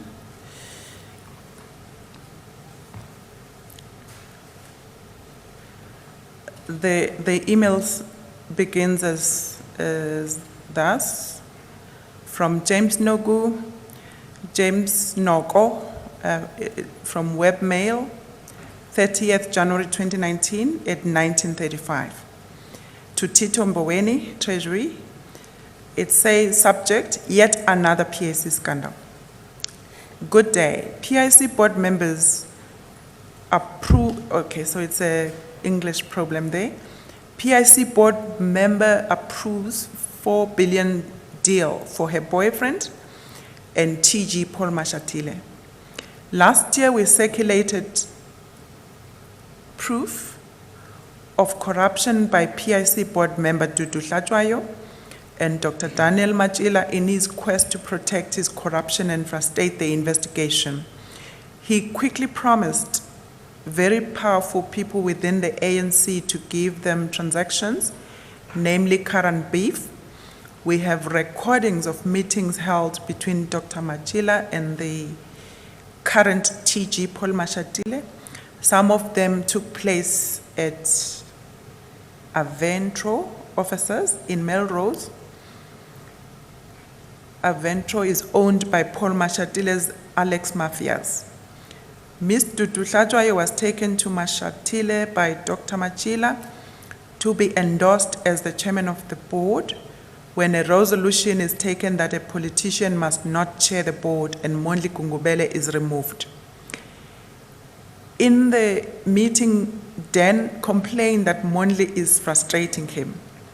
He watches him like a hawk and he will not be able to deliver for Mashatile if Gungubele is not removed and replaced with Dudu Hlatshwayo. To prove to Mashatile that she can deliver, Dudu approved current beef as chair of the fund investment panel, a committee. The players and the beneficiaries in current beef are Malungelo Zilimbora of Mazi Capital. It is known in the market that Mazi is Dr. Machila's proxy. Machila has invested more than 40 billion in Malungelo's asset management company, gave him a JSE listed funds for renewable energy, but I think company for renewable energy called Hulisani, and a big stake in current beef. In Hulisani, Dr. Machila told Malungelo to put Dudu Hlatshwayo as a director and gave her shares. Reggie Kukama of Yayecho Projects. Reggie is the one who holds Mashatile's stake in current beef. Silo Motau of Teco Capital. He came in through Dudu Hlatshwayo to hold her shares. The deal is that Motau will also receive advisory fees so that he can channel them to his girlfriend, Dudu Hlatshwayo. Hlatshwayo has an entity, and Silo will use that entity. Hlatshwayo and Motau are well-known lovebirds who play golf together and have many private meetings. Hlatshwayo's office in Midrand and at her home, we have proof of this. The corruption in this deal is known in the market. The original valuation of current beef was inflated by 2 billion. 1 billion rand is not negotiable. It is for Paul Mashatile. Dudu Hlatshwayo knows this plan and made sure it was approved. We asked the following questions. Why did the Minister of Finance not remove Dudu Hlatshwayo from the PIC board when she was the director of KMEC, Erin Energy? This is a Nigerian oil company that was sequestrated in the United States last year. After Dr. Machila was told that the company was now in sequestration, he told Hlatshwayo to resign immediately. She did, but it was too late. Why did the board not question Hlatshwayo's resignation after the fact? Did Hlatshwayo declare conflict of interest when current beef was done that Motau is her boyfriend and business associate? It continues, Commissioner. That's fine. I think now that you have read it, that we have come across it. But it's fine that it's now in the record. So you don't have to go further. All right, thank you.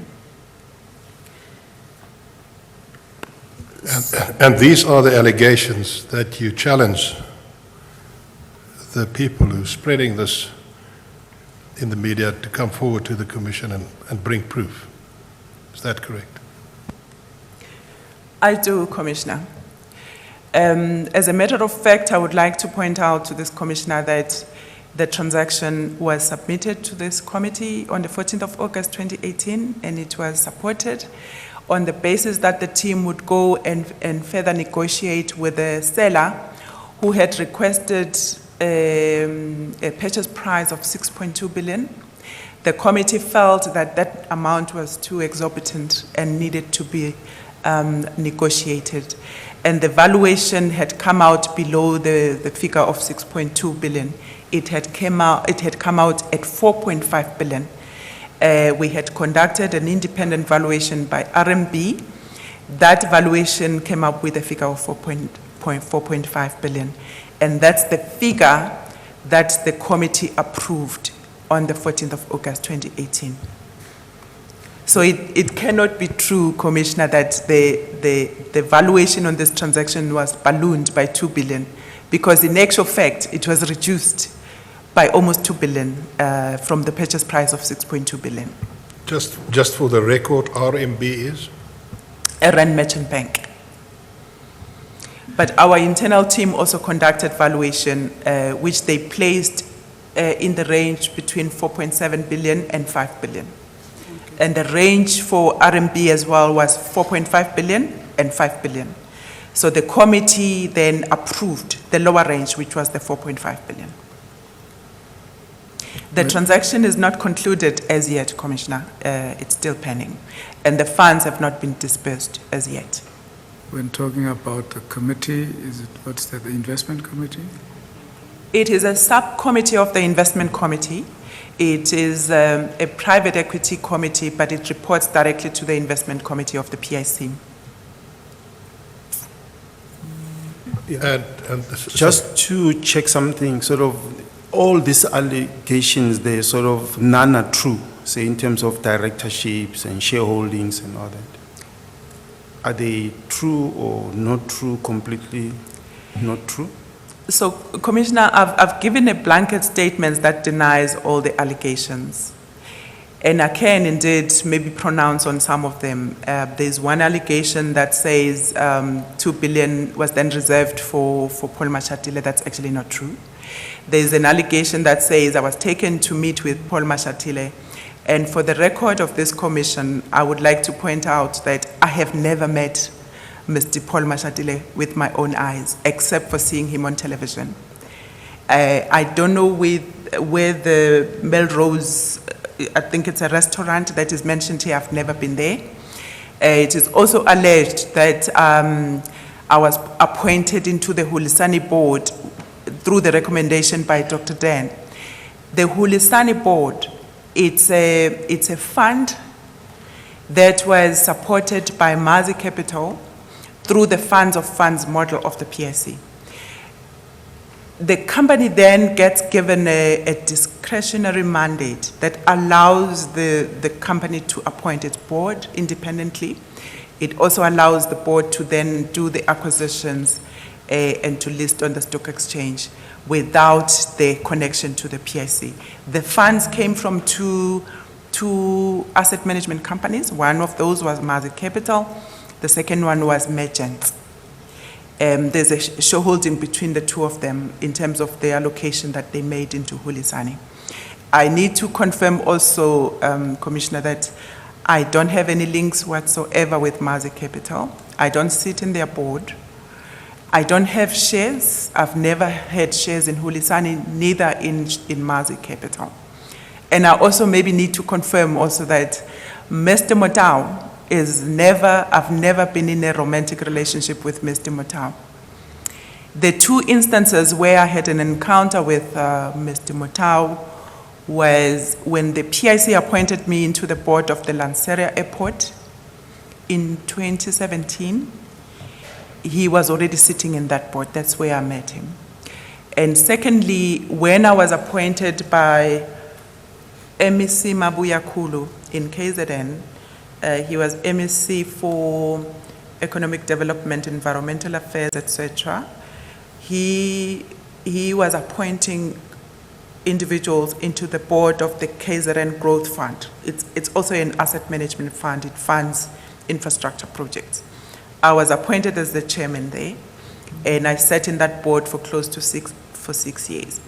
At a certain point in time, we struggled to find the chairman of an audit and risk committee, and I knew about Mr. Mutau. He's an auditor, he's an accountant. I invited him then to come and join the board of the KZN Growth Fund. So those are the two instances where I've had a professional relationship with Mr. Mutau. There is also an allegation that says I play golf with Mr. Mutau. That is true, Commissioner. Mr. Mutau plays golf. I play golf. I play golf with quite a number of individuals who are my acquaintances. Some of them I work with, some of them I do sit in boards with. And in the same manner, I've played golf with Mr. Mutau. What is not true in the allegations is what is said about him having a relationship, a romantic relationship with me. That is totally not true.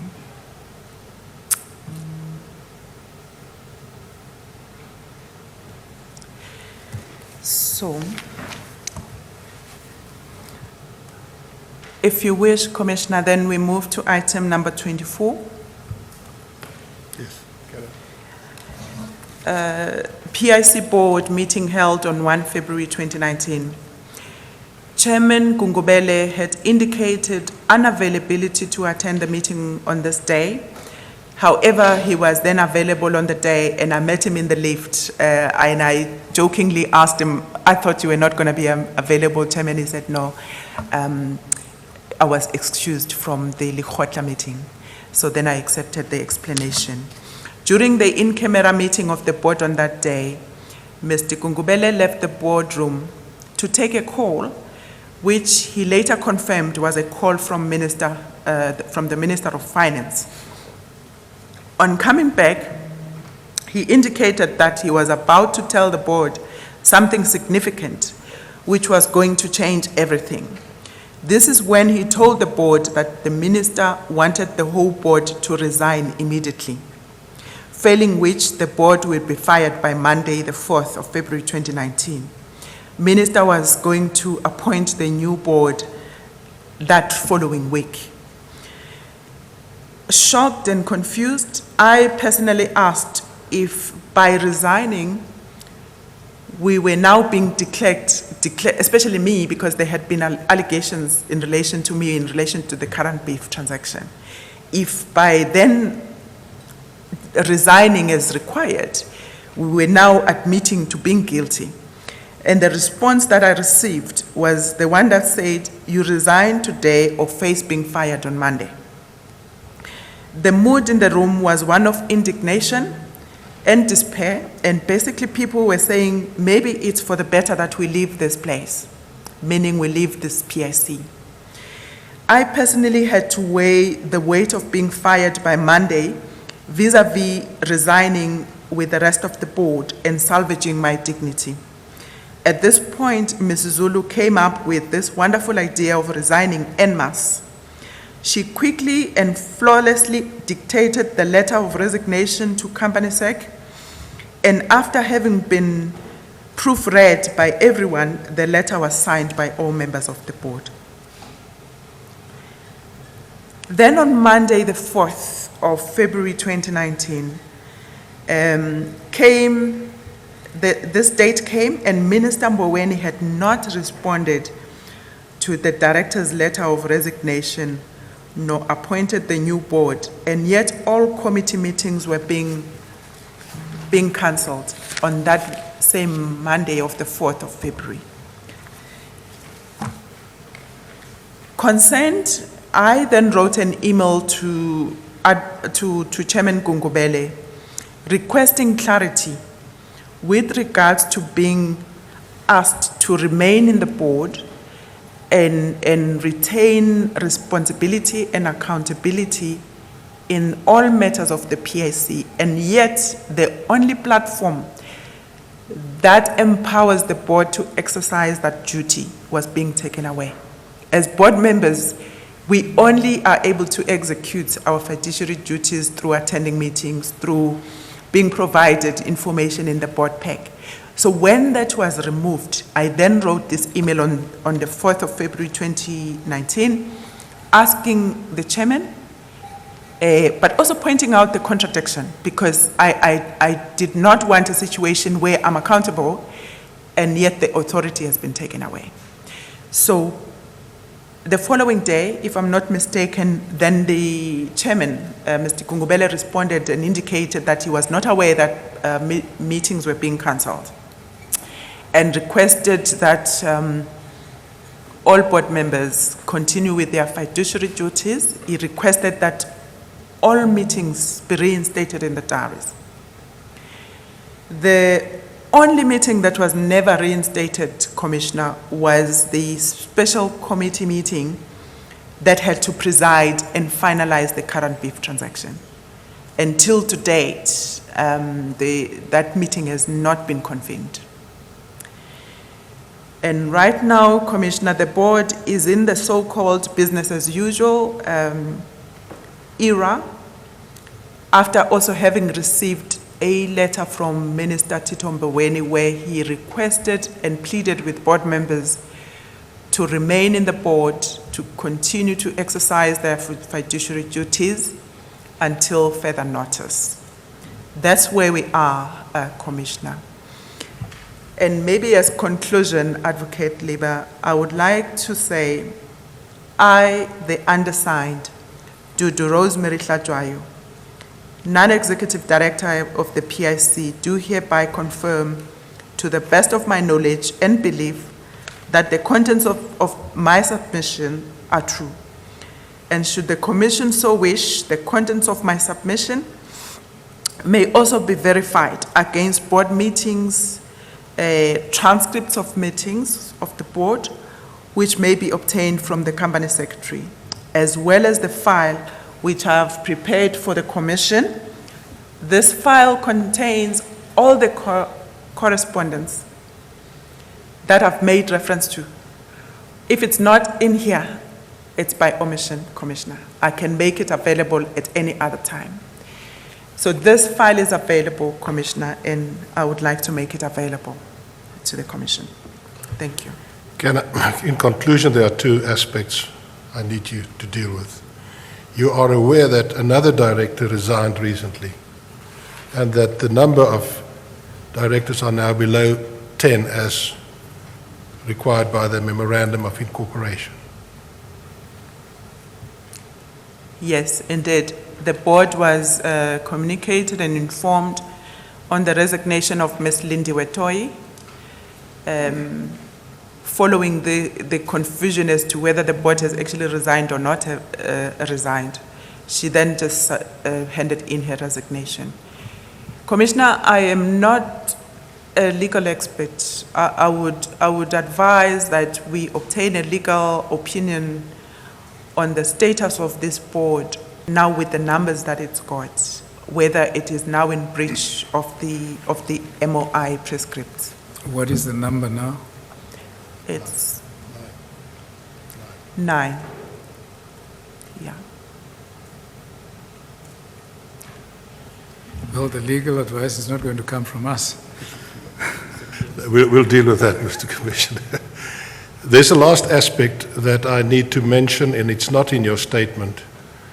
And it's something you mentioned me during consultations, and that is the meeting with the GEPF board in 2018 March regarding the MOI of the PIC. Indeed, Commissioner, we were visited by the board of the GEPF.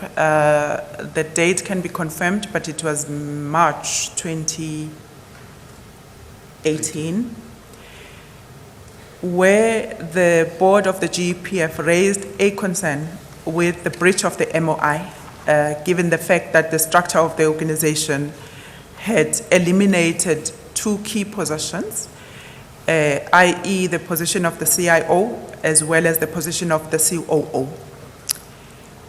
In that engagement with the GEPF, they were categoric. They were clear that the PIC board needed to rectify this in the structure with immediate effect. And if I'm not mistaken, the words that were used was, we reserve our rights, failing which we reserve our rights. It indeed was an urgent matter that the board needed to look into. It took a while, though, before the board could look into the matter, simply because, okay, let me first clear the fact that the matter was then presented to the HR committee in August 2018, which is 5 months later. And when we requested clarity from management to say what has taken so long, the issue was in reviewing the structure, they did not want to arbitrarily just come up with a structure that now depicts the two positions that were not there. They wanted firstly to understand the strategy of the company and the vision and the direction where it wanted to go, and say, therefore, the position of the CEO, this is what it's going to entail from a job description point of view, but also from a job grading point of view, to do the benchmarks, etc., and similarly to the position of the CIO. However, because those processes were still being undertaken by the executive team in August 2018, they requested the committee to support the appointment of an acting CIO position. And there was a name that was put forward. I can disclose the name of the executive that was put forward by management. The further proposal was that for the position of the COO, and I think the position of the CRO, which is the Chief Risk Officer, was also going to be looked into, and an open, transparent process was going to be undertaken with recruitment in relation to those. However, given the concerns of the GEPF when we met in March, where they were pinpointing the issue of the CIO position not being there, and the gaps that the lack of that position or the non-existence of that position had created, the management team wanted to then close that gap. In August, the committee supported. In October, there was a meeting of the board. I can confirm the dates, Commissioner. In that board meeting, the recommendation of the HR committee was rejected by the board on the basis that the matter still needs to be discussed further. That was the chairman of the board. He recommended that the matter be tabled at our next strategic planning session that was going to take place in October 2018. Unfortunately, the matter was never discussed at that strategic planning session. And till to date, Commissioner, the concerns raised by the GPF have not been addressed or resolved. Mr. Commissioner, that concludes the evidence. I just want to put on record that I've just been informed by Mr. Poswa that a formal instruction has been given already for a legal opinion on the status of the board regarding whether they can operate legally, where the number is now below 10 as provided for in the Memorandum of Incorporation.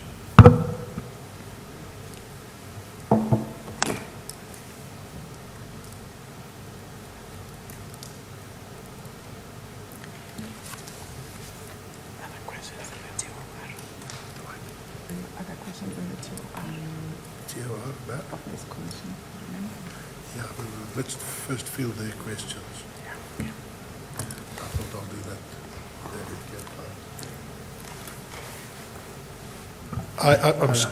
I forgot to deal with certain specific questions on the terms of reference. I can keep that in abeyance pending the questions by the Commission. Or do you want me to deal with it now, Mr. Commissioner?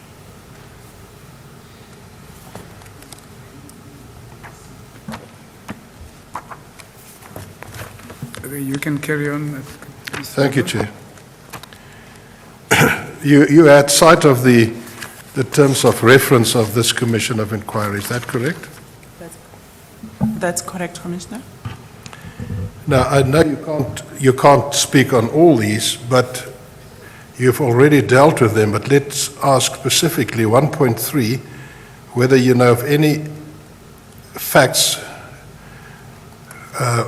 or evidence whether any PIC director or employee used his or her position or privileges or confidential information for personal gain or to improperly benefit another person. The answer is negative, Commissioner. Do you know of any flouting of whistleblower policies? On that one, Commissioner, I would say yes, given the history around the James Nogu allegations and the fact that they were not channeled through the normal whistleblowing channels of the company. I would then say the policy of the PIC that requires that all employees channel their grievances, complaints, or fraudulent alerts through that channel, I would say then that was the case. You've already dealt with the minutes. Sorry, that assumes if James Nogu was actually from within. Correct, Commissioner. The 1.6, whether all the investigations into the leakage of information and the source of emails containing allegations against senior executives of the PIC in media reports in 2017 and 18, while not thoroughly investigating the substance of these allegations, were justified. Please repeat that, Advocate.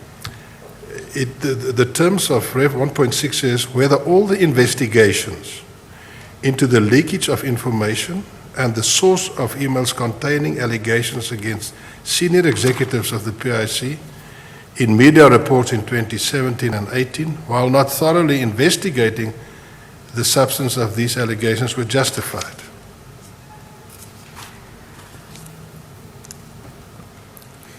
I would argue that some of the allegations were found to be unjustified and baseless through the process of the board, but maybe not all the allegations, because some of them remain to be tested.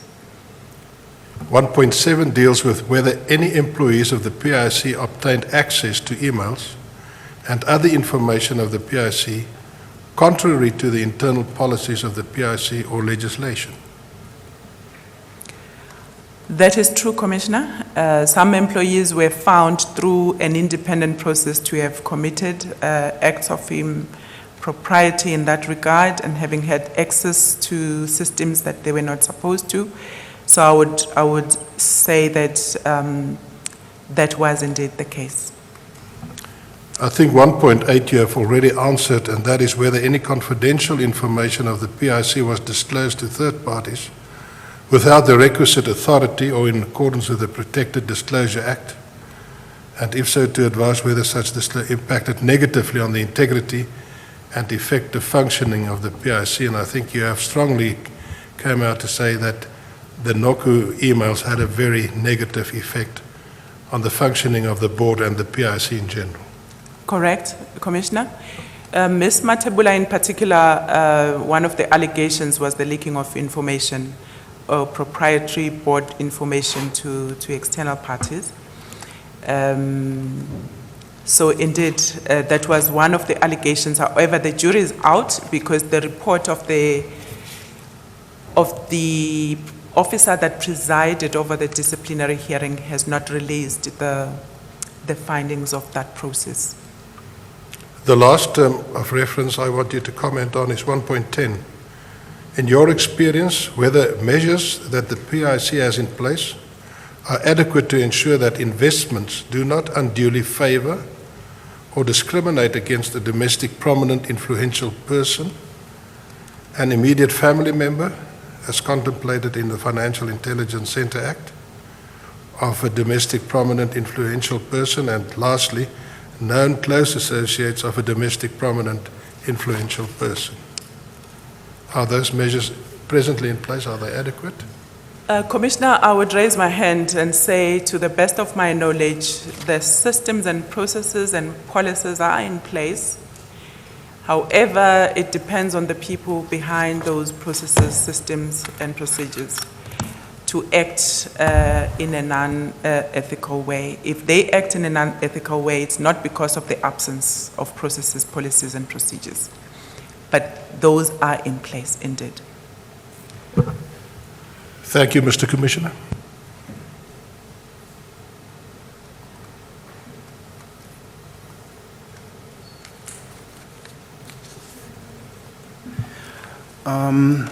I've got a couple of questions. So you can, tell me if you want to answer them and continue to answer those. Given the fact that you've been on the PIC board for a long time, so you might sort of help the Commission to answer some of the questions. The first one, do you think that James Nogu could have been linked to state capture by any chance? Commissioner, I think it's difficult to say for sure. You recall my evidence earlier where I said we had questions ourselves as a board whether the whole James Nogu anonymous allegations were linked to state capture. We didn't know. And up until now, we do not know who James Nogu is. We have our own suspicions as human beings. However, we don't know who the individual is. So I cannot say for sure that that link was there, even at the time when the first set of emails came out.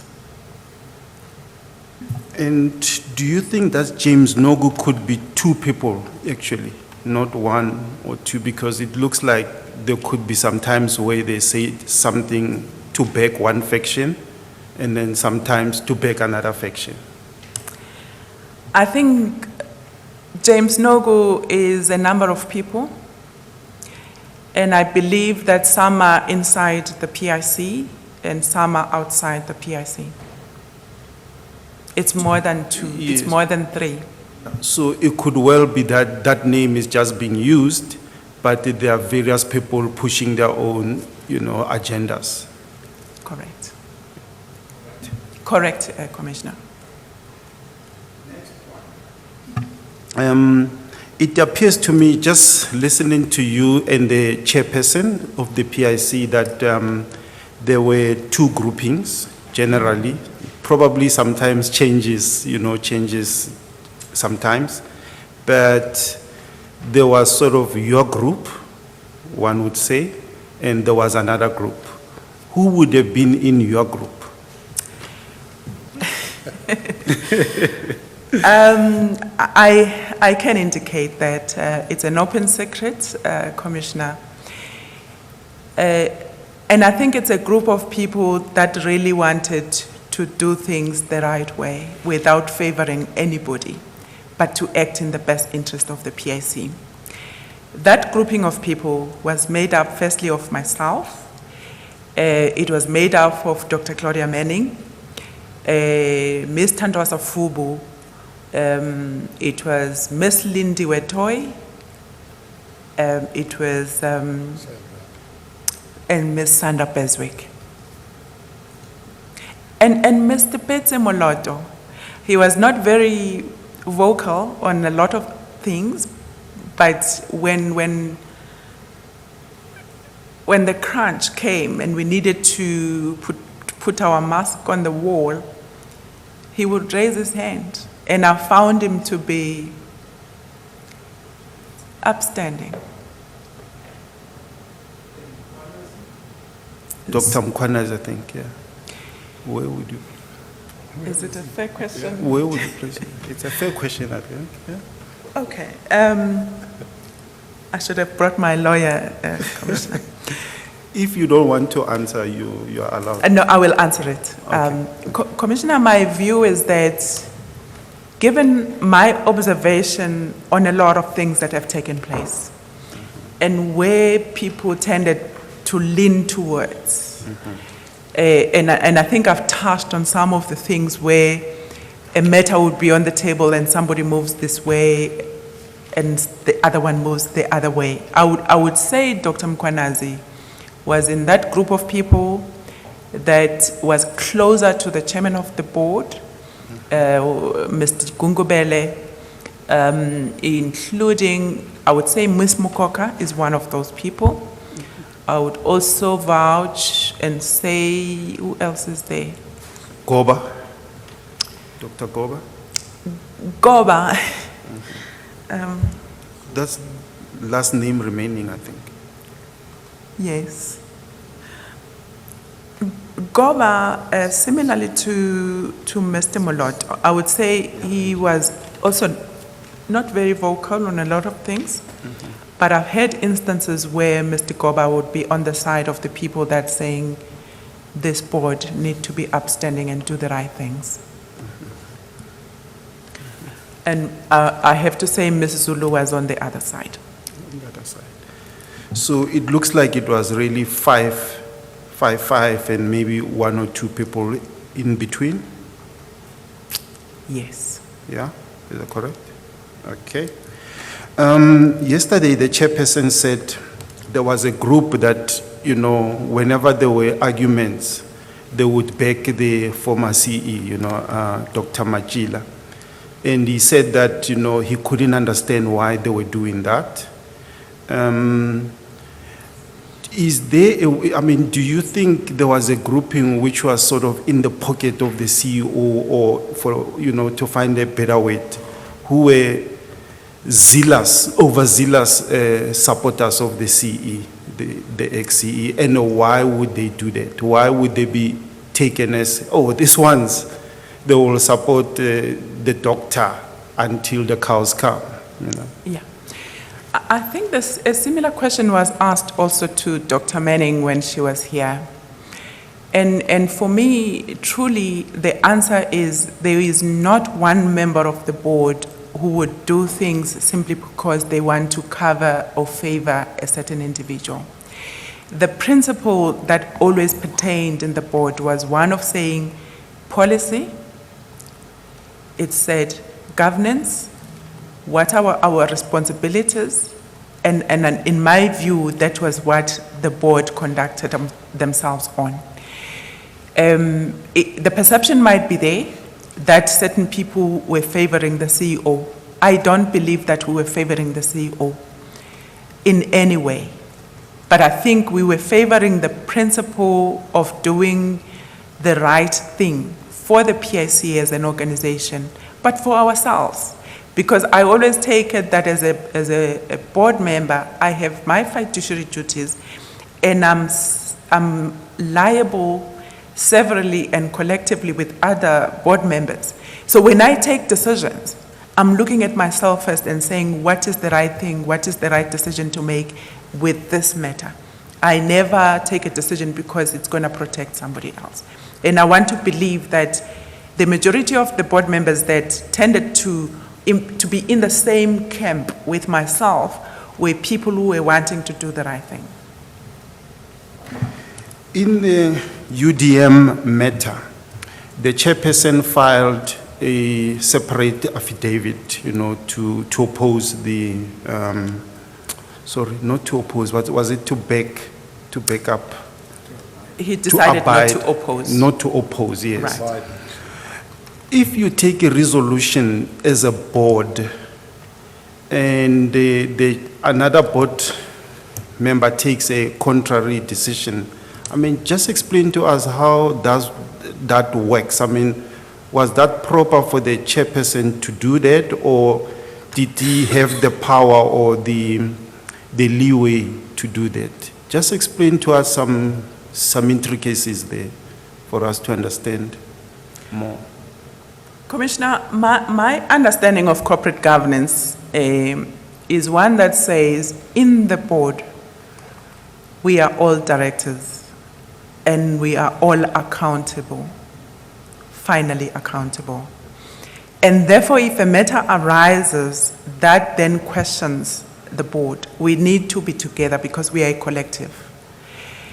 It was indeed a surprise for me that the chairman was cited separately as a respondent. For me, that was a question because I would have thought that he would have been cited as part of the board.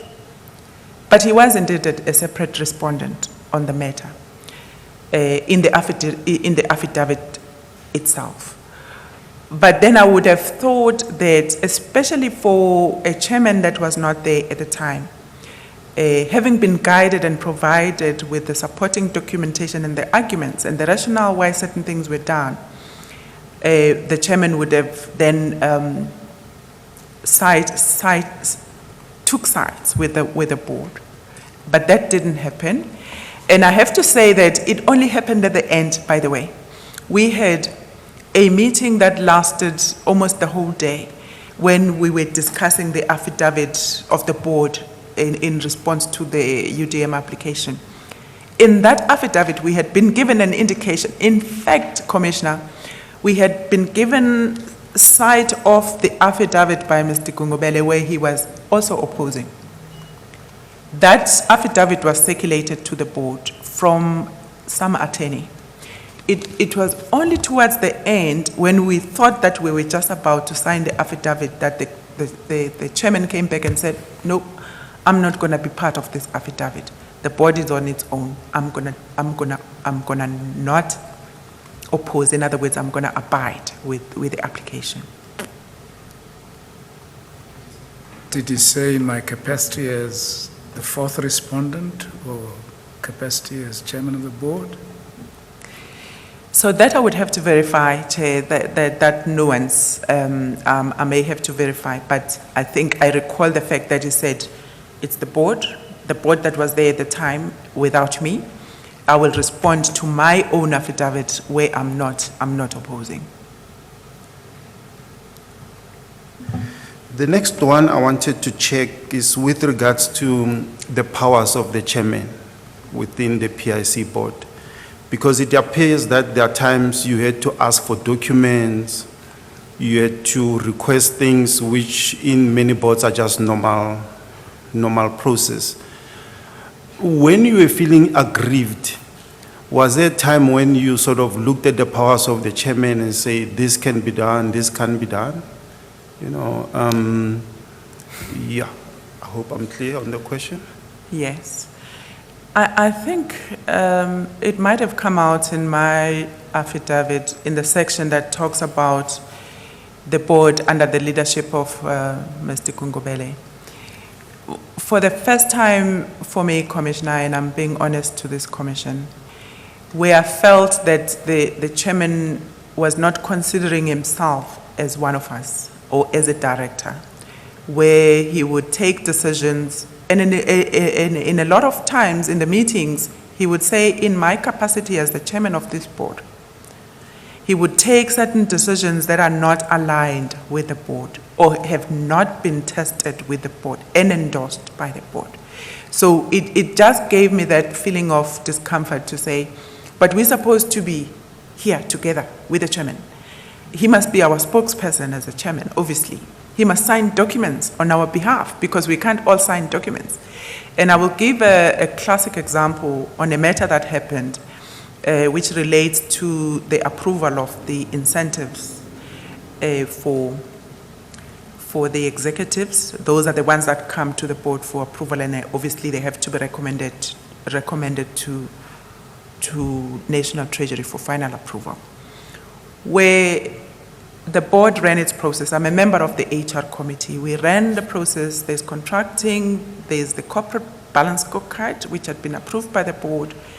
It has come back. It has been rated. It says 4.2 out of 5. That's a rating.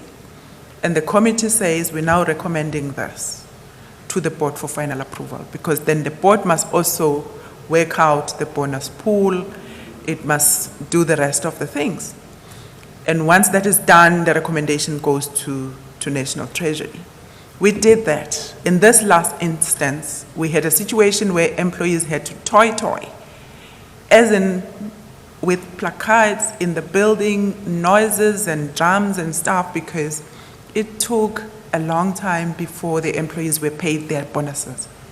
It was a very sad period for all of us. So, but I want to point out that the recommendation went to the board approved the recommendation. Once that is done, the chairman must then sign a letter of recommendation to the Minister of Finance. I have to tell this commission that at some point we were not sure whether that letter had been signed by the chairman. We were getting information from employees who were indicating that the letter has not even reached National Treasury. They didn't know whether it had been signed. We didn't know that the chairman had signed the letter. And at a certain point in time, I think 3 months or 4 months later, when we now wanted to really verify where the stuck-up was or where the delays were, we then called National Treasury to verify. I'm a member of the HR committee, so we were concerned with the goings-on in the company. And we were told by some officials in the National Treasury that, in actual fact, the letter had not reached National Treasury. We could not understand why on earth the letter would not reach National Treasury when the board had actually approved. It took a long time. And eventually there was a meeting that was convened by the chairman with employees. And I have to be honest to this commission that I didn't understand the purpose behind that meeting, which was convened by the chair. Because the issue that the employees were raising was, where are our bonuses? We have performed, we have delivered, where are the bonuses? But that meeting took place, and the employees were, I'm told, I was not in the meeting, but the employees were kind of disrespectful to the chairman, asking questions as to where the bonuses were. And it was only at after that meeting that an instruction was then given to say, National Treasury must make sure that the letter is received and signed and blah, blah, blah, blah, blah. It still took another 2 or so months after that before the issue of bonuses was resolved.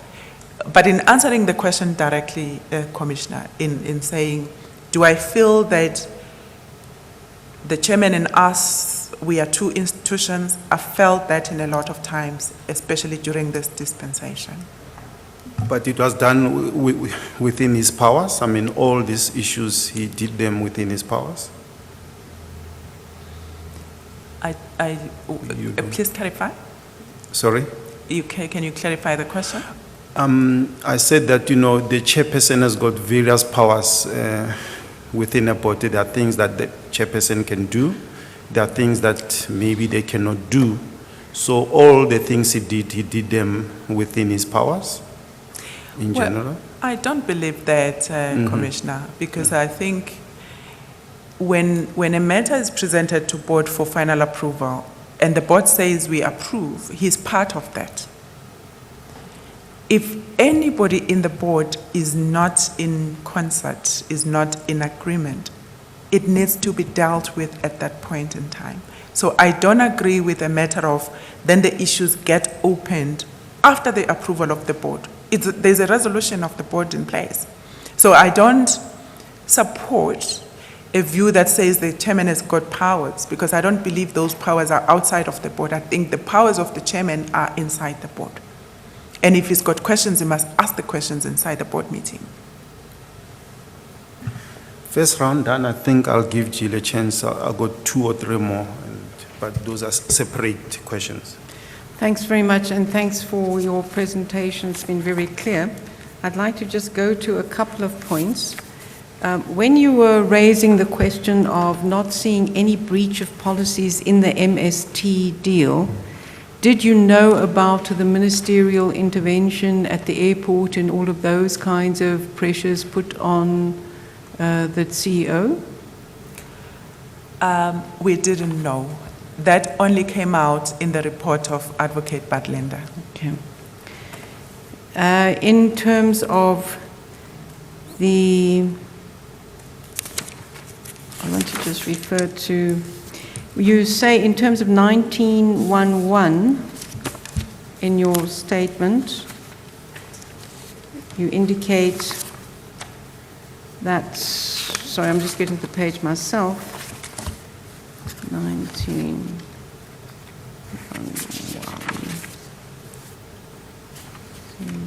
Where am I here? The question that you indicate there that Ms. Zulu was no longer in the committee. Why was she then out in the task team?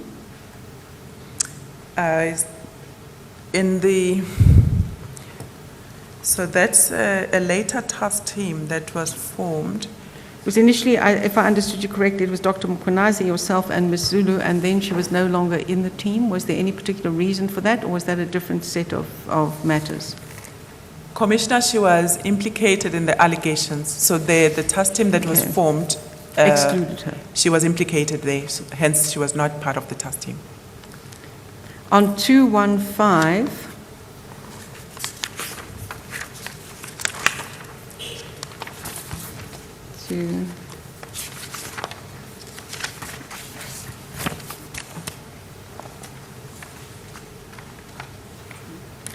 the question of again, the role of Ms. Zulu that you single out as writing resolutions of the board, the media statement.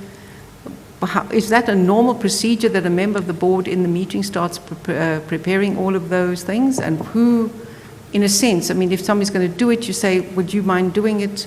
It just seems a very strange behavior for a director in a meeting to start doing that. Was this customary for her to do? Commissioner, it was not. And if I recall, I'm trying to remember the time when it actually started, that a member of the board would almost act as an advisor to the board and would object to some of that, because when it comes to legal matters, Mrs. Zulu is in the legal fraternity, and obviously she's got more knowledge on legal issues. And I think the board accepted that, and we appreciated that from her, the fact that she'll be able to guide the board in certain instances. Where it escalated into an abnormality was when it came to this James Nogu allegations, etc., all the way until the suspension of the two executives. Because the pose that Mrs. Zulu would adopt is one that says, I'm a judge, I'm the acting judge and a lawyer. Even when we then say we want a legal opinion from an independent party, that would not be taken kindly, and in fact, I think it would be dismissed a lot of times. One of those legal opinions that we requested, me and Mr. Pitzi requested, was in guiding us whether the CEO had resigned. But it was said, no, Mrs. Zulu is a judge, is an acting judge and a lawyer, and therefore what she has presented then carries, and the board needs to abide by that. And that then talks to also the writing of the memos, the media statements. The letters of suspension were written by Ms. Zulu to a point where she would go to the next room and write those letters. She would sit in the back of the boardroom and write those media statements and letters and blah, blah, blah. So it was not a normal situation, and in fact, it had never happened before until this era that we... What was the role of the chair in that circumstance? Because obviously that was then allowed by the chair. And did you also have, I mean, I would have thought in these kinds of circumstances, the legal counsel for the PIC would be present to guide, not a director of a board member. Did you ever have a legal counsel there present to say, look, this is how we interpret this? And what was the role of the chair? The one word to describe maybe the view of the chair was supportive of what was going on. There were no objections to say, let's get our employees in the legal space, in wherever else, to then put these things together. And I'll give an example. We used to have Mr. Dion Botha as the acting company sec. The one value that Mr. Botha would bring to the board, when matters are being discussed, he would raise his hand. He would say, Chair, wait, this is how it's supposed, this is what the MOI said, and et cetera, et cetera. And I would appreciate that. But in the tape recordings of our meetings, if anybody has got time to listen to those, there will be instances where the chair would not take kindly to being opposed or being guided by the company secretary on some of the matters of the board. And I have to say, I didn't know that Mr. Dion Botha had been removed from the acting company secretary position. I just got to discover along the way. He is no longer the acting company secretary. How that came about, I don't know. I don't know how that came about. This is under the chairmanship of Deputy Minister Gungubele. Okay. Then I would just like to refer to 22.9. 22.9? 22.9, the internal audit draft report, because you indicate there that there were serious discrepancies and concerns that were pointed out in the report by members of the board. And perhaps, Advocate Libba, you can help us. When the internal auditor presented his final report yesterday, he said there were only very small technical changes. He did not indicate any changes that related to discrepancies.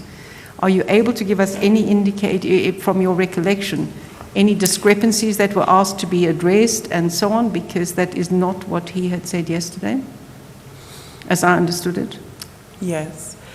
There were quite a number of discrepancies in the first draft report. To an extent that when those were pointed out, Mr. Lufuno would take notes and commit to going back and verify. I can pinpoint one, Commissioner. The one was when he was referring to the PMC-listed committee having either ratified or approved or when it's supposed to have ratified. That was one of the key issues that were pinpointed. And there were quite a number of others. The difficulty with now pinpointing the differences between the first draft and the draft that you've been provided with is that, remember, our draft was taken away. It was expropriated without compensation. We don't have it, so we can't, because we were all making notes in those draft reports. And in essence, you were clear that there were differences and discrepancies, and therefore that should have been addressed in the final report. Correct. In accordance with that. Okay. Thank you. Those are my questions. My second bite at the cherry, yeah. Since you have served for a long time at the PIC board, so I thought let's just deal with some of the issues in the terms of reference. The first one is the IT issue within the PIC. You know, if you got to give some views, and you are on the committee, I've noticed, you know, the IT committee, which is a board committee according to King 4, all right? What is the state of the tech within the PIC? I mean, in terms of modernization, security, digital technologies, just broadly, you know, within the PIC? PIC, Commissioner, is an asset management company, so they are IT systems that are a basic minimum, and they are not negotiable. They need to be in place. Those are in place. We've got softwares that we buy from external parties, international parties. They drive the systems that are used to run an asset management firm. However, the committee, because we're wanting to continuously improve the IT environment, we are also aware of the industrial revolution, but also the importance of securing the environment from your cyber attacks. So that's an ongoing process. But if I were to raise my hand, Commissioner, I would say the systems, they're fairly solid. And it's not saying that there's no room for improvement. And I'm not an IT person by any means, but I would say they are fit for purpose. They are able to do what they're supposed to do. Thank you. Next one. In terms of the board, like we know that we heard that there are factions. There are factions which it looks like it can be denied. But besides that, do you think that the board is working pretty well in general? Although, I mean, factions are the biggest thing, really, but do you think the board is effective, or it has been effective and has been working pretty well? So, you know, adults, Commissioner, they've got a way of dealing with situations, and I think it comes with experience, it comes with just being old. We had to find a way of working with one another. I did indicate earlier on that the environment has been tense all along, ever since the arrival of James Nogu. However, I have to say, when there is a transaction on the table, when there is a board meeting, when there is a committee meeting, members are able to read the PIC, they apply their minds, they come and execute the work of that committee. In my view, in the manner that they're supposed to. But it doesn't take away just the atmosphere of not being, I don't know the English word to choose, normal, the atmosphere of normality where things were normal and you were not looking around and looking over your shoulder, that kind of thing. But to answer the question directly, I would say if there's a matter on the table, the committee or the board is able to execute. And given the troubles and the tense environment, would you say you people are quite relieved to leave the board? Or you would still want to serve on the PIC board?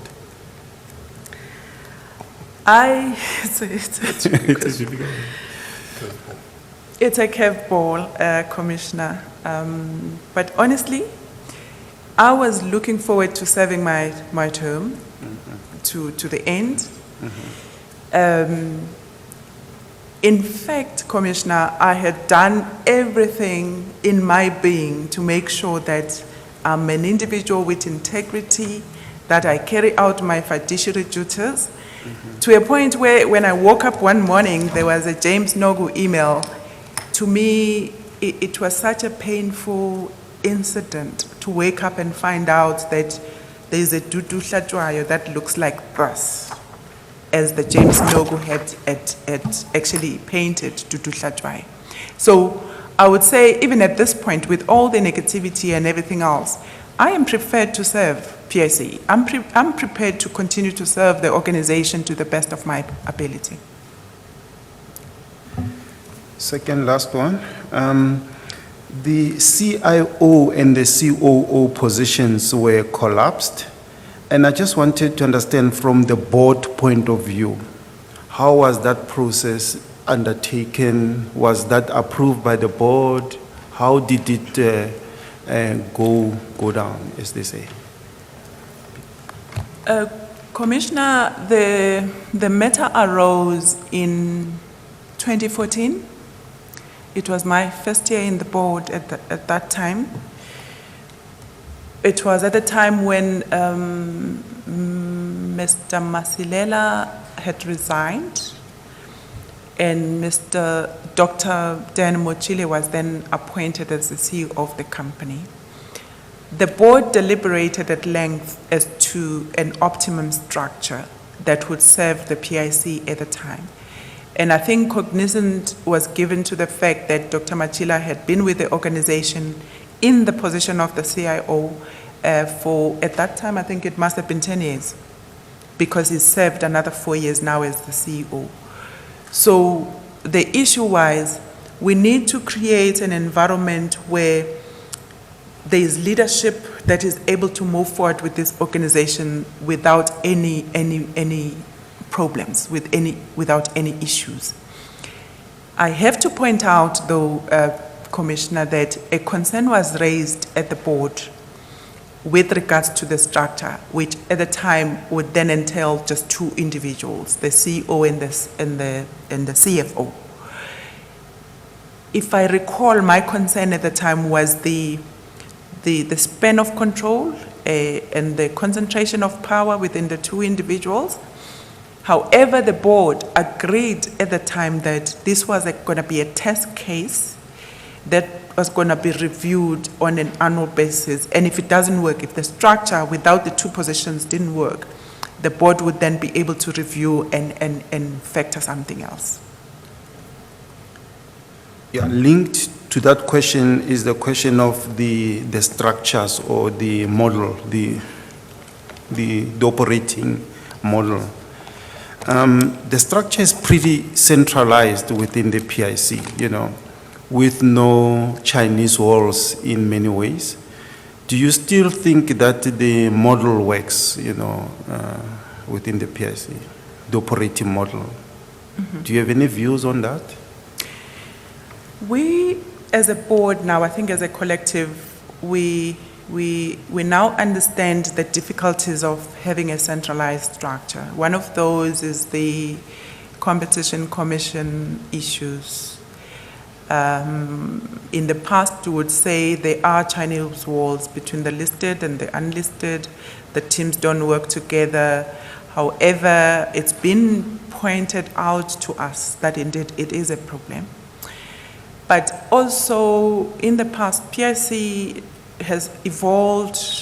We are now at 2 trillion rand, but in the past, we probably were at a certain level.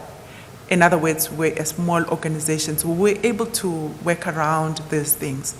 I now believe that the structure is not optimum, and obviously a much more decentralized structure needs to be looked into. And indeed, I think the board has looked at a variety of versions of that decentralized model. Some of them were sort of palatable to the board, but the process is not concluded. Finally, you were on the IC board, you know, the committee, the investment committee. There'd been a lot of media reports about these transactions that, you know, your committee passed through and all that. Were you worried about it when you got all these questions, and did the committee do anything about it, or even think about rethinking issues and processes and all that? Commissioner, And the linked to that is that it appears that the PIC board doesn't approve any transactions.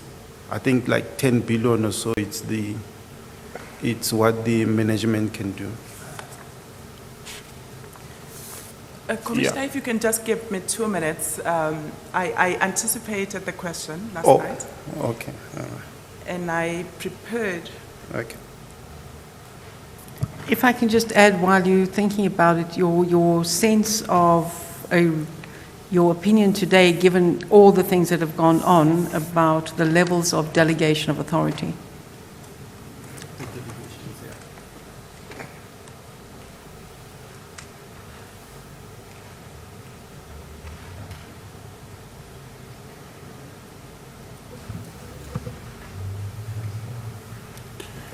Chair, can I just be excused for a minute? I'll be back now.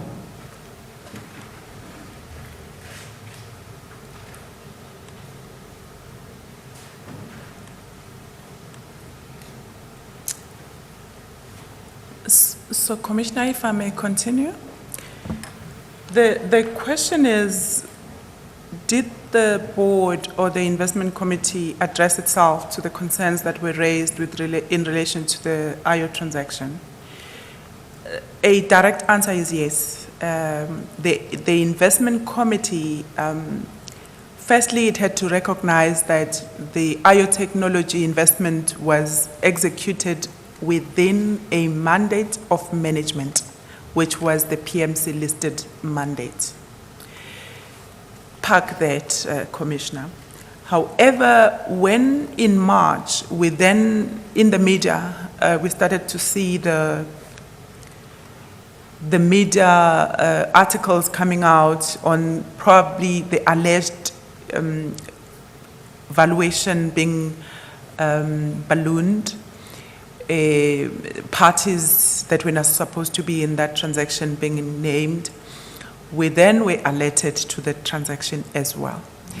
And the reason I prepared this write-up here is because I wanted to address the narrative that is out there that says, and I think it's been mentioned here in this committee, that the board didn't do anything, or rather the investment committee never did anything to address these allegations. I want to say that as early as March, 2018, the board met, the investment committee met to really ask questions from management to say this transaction. One, we were questioning why the board had not been alerted on the transaction. We were not taking away the delegation of authority from management, but we felt that, transactions under Sekunjalo, independent media, etc., those transactions had been mentioned a lot in the media. So we didn't want to ignore the fact that they were being questioned, rightfully or wrongfully. So we thought that when management actually executed a transaction under that umbrella, the least they would do would notify the board, given the fact that we didn't have delegation, of course. We then asked the chairman of the investment committee, Dr. Mkhwanazi, to write a letter, a seriously, harshly worded letter to Dr. Dan to really demand answers as to how the transaction was executed, but also to respond to the media allegations that we're now aware of. I've got dates, Commissioner, in wanting to prove or demonstrate to the Commission that indeed the Investment Committee addressed itself to these issues. On 24th April, the Investment Committee requested management to provide the committee with a summary of the rationale. 2018, eh? Is that 24th April 2018? Okay. Yes, that's now 24th April 2018. We wanted to know the timing of the investment, confirming whether the investment was done in line with the delegation of authority of management. On 8th May 2018, there was a further meeting of the investment committee to discuss the IO transaction. Management in that meeting confirmed the sequence of events, that sequence has already been mentioned a lot of times here in this commission.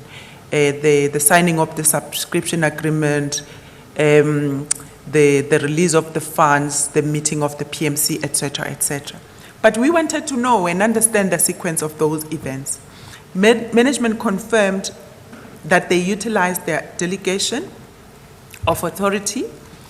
The committee raised concerns regarding the BT financials that were not in place at the time when the transaction was concluded.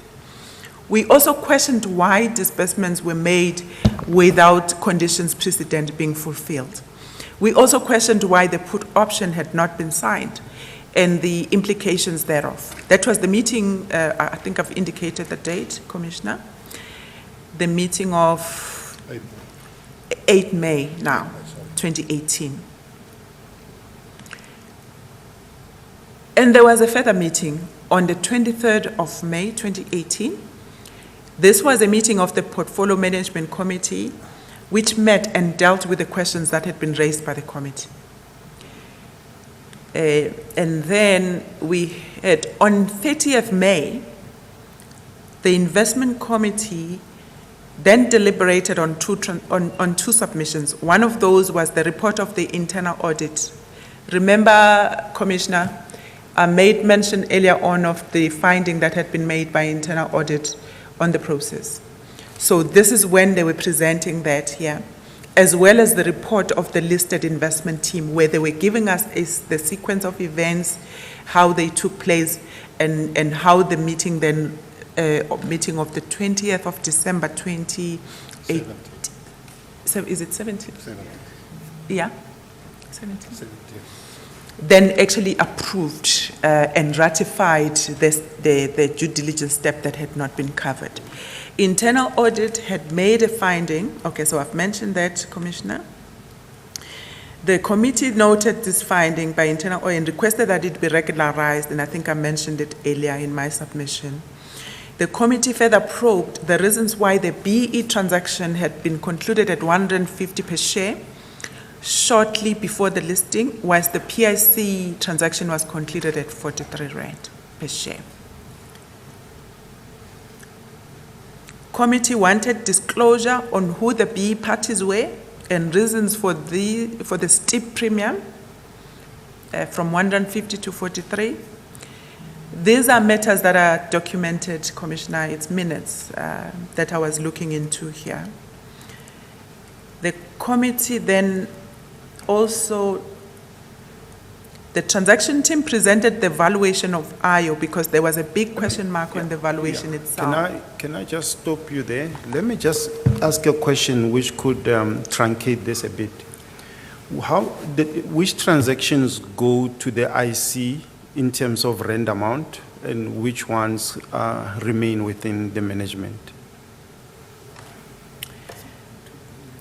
So I could verify that, but I think the delegation of authority allows management to execute.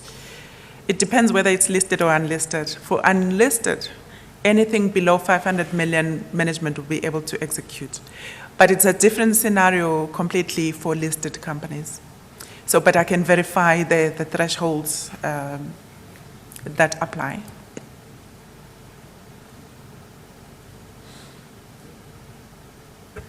I want to take you to a different point, and that is 24.2. You there stipulate or you outline what occurred in relation to the resignation and what was said. Do you know if there were minutes of that, recordings of that particular point in your meeting? This is a meeting held on the 1st of February.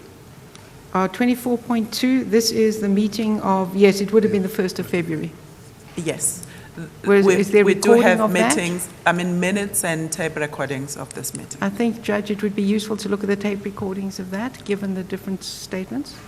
Chairperson, I can confirm that we have already obtained that. It is on a flash drive, but we requested it to be transcribed in a hard copy. So. Okay, thank you. Should I continue with your question, sir? Yeah, in summary, just to tell us here that what I want to find out is, did the IC really do its work? In summary, given the IO transaction and the others which had been in the media, how you were thinking about them. I think if I were to take you through this write-up that I've got here, it's quite a long write-up, and it indicates close to 15 minutes of meetings of the IC or more that actually took place to address just the IO transaction. So the short answer is yes. The investment committee applied its mind on this process, but it acknowledged that the delegation of authority was not the IC delegation of authority. It was the delegation of PMC listed. Yes. Can I ask that your note be submitted to the evidence leader? On this one as well, yes. And therefore, Ms.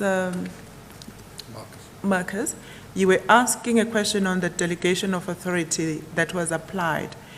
It was actually section 6A, 6.2 of the delegation of authority, because we had to ask that question to say, management, which part of the delegation of authority did you apply on this particular transaction? And that was the indication.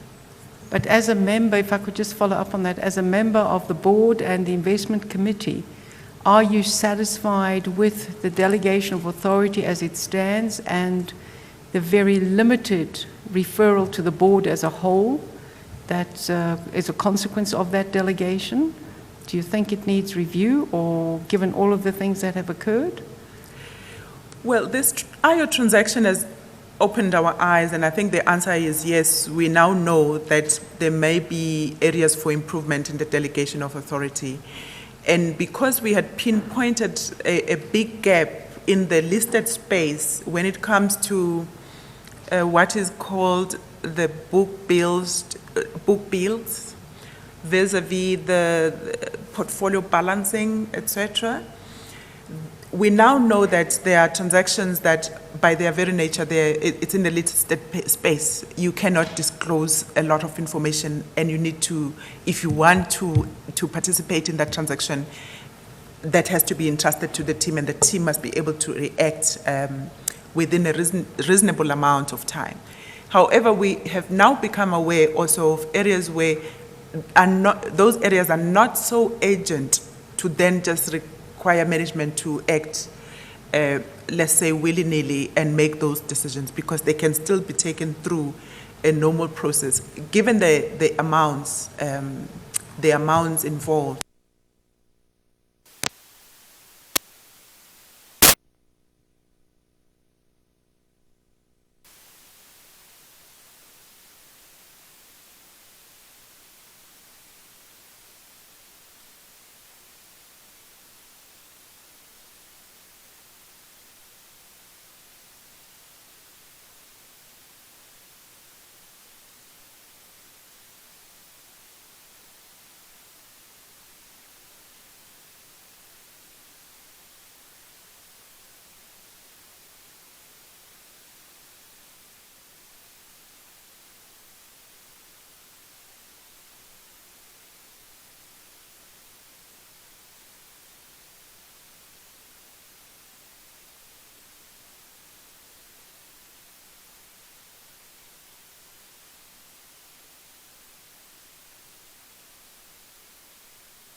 What was that about? I mean, suspicions among board members, what was that all about?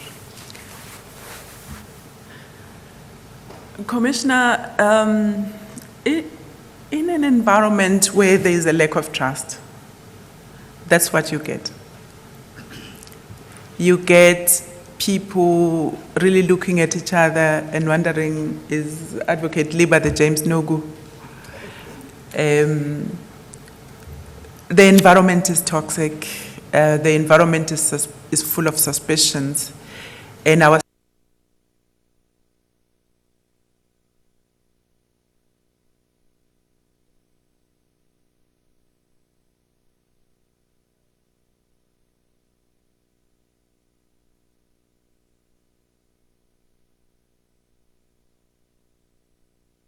atmosphere everywhere.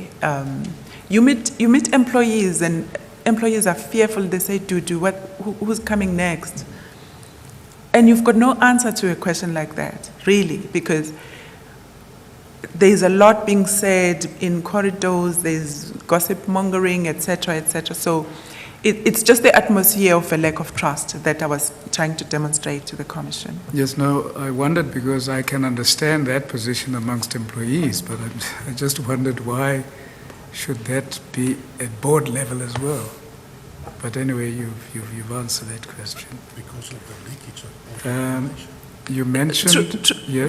Maybe to also add, Commissioner, the information was getting leaked within the board.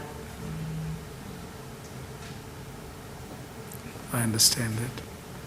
And then just for clarity, you highlighted the omission in the IO process, when it was processed, being due diligence not having been done.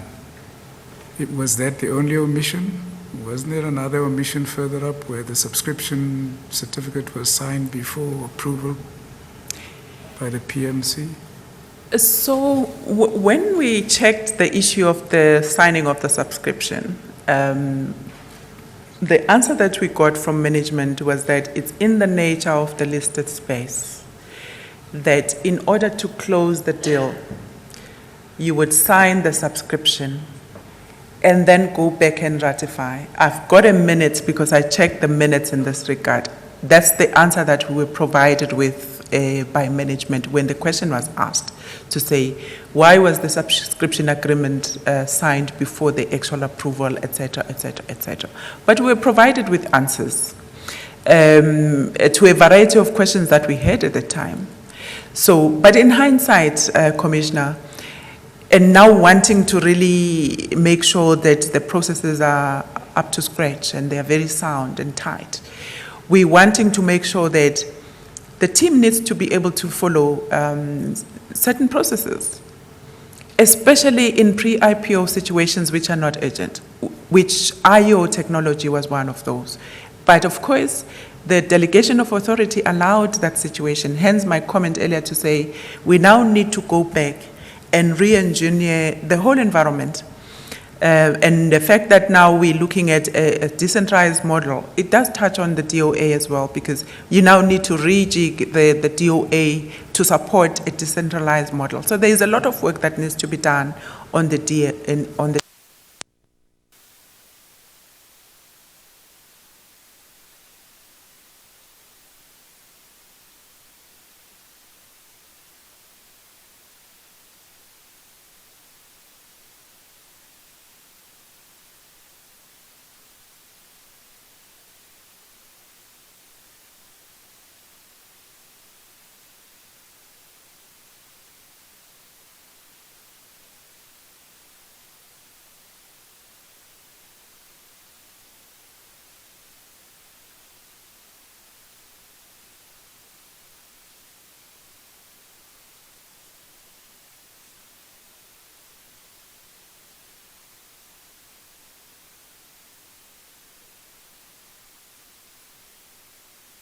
one, all these things.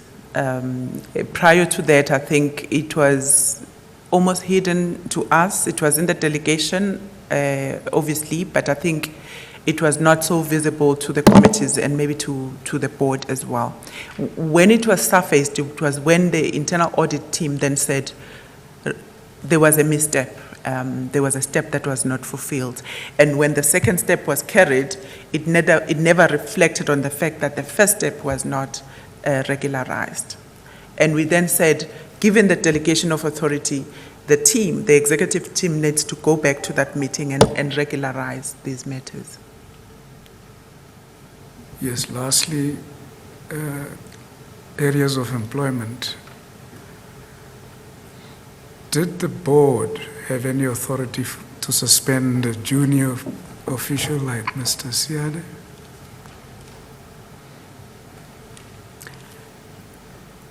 Ordinarily, no, Commissioner. And the question was asked as to the board's intervention to those levels, which are management levels. The answer to the question was, these are employees that have brought us to where we are now, where we have disbursed 4.3 billion, and therefore we need to act. But also, remember this, Dr. Machila is now gone, is out. The person that's in the position, in a way, I can't remember whether she was implicated, Matsepo. Matsepo, who was the acting CEO, was implicated in the process. So the board could not request her to then act and execute. Be that as it may, Commissioner, I still believe that at least the head of HR should have been the one to execute, and not the board to then execute on the part of Siyani. With regards to Mr. Medavo, I think the board was well placed. If the board felt that that's what it needed to do, to then execute on the suspension, given that the CEO was implicated in the matter. I got a question about the board. It sort of is part of our terms of reference. The skill set of the board, the skills that the board has. This will be done for the current board and possibly help future boards about what kind of skills that does the PIC have. Do you have any views about the skills of the current board Or differently, you could say, you could look at, I would think these are the skills that a future board, could look at or so. You can choose whichever way you want to answer that. But I just want to glean out the skills, that PIC needs, the board, the board of the PIC needs. The skills. Skills, qualifications, the PIC is a very investment-driven organization focused on returns, and other things. Yeah. I think given the fact that we now have lost a few board members, when the minister then reappoints, he's got an opportunity to bring those skills. But in all intents and purposes, I never felt that there was a gap in skills, either in financial matters or in asset management areas, legal or governance. I felt that the board, at the time when the board was still intact, that we had a solid board. People would view very strongly. And let me tell you, Commissioner, for the very first time, we had a board that would tear every transaction into pieces and understand. These were people who would read and prepare and ask questions. So I never felt a skills gap. I never felt that there was a gap in the first place, but I felt that now that the board has been eroded with certain individuals resigning, obviously the board is now diminished. Thank you very much. At last, the questions have come to an end. Thank you very much, Ms. Hlachwayo, for availing yourself and coming here to testify before us. I know that it wasn't an easy decision that you took, but you took it nonetheless, and thank you so much for it. Pleasure, Commissioner. We know more now that you have testified than we did before.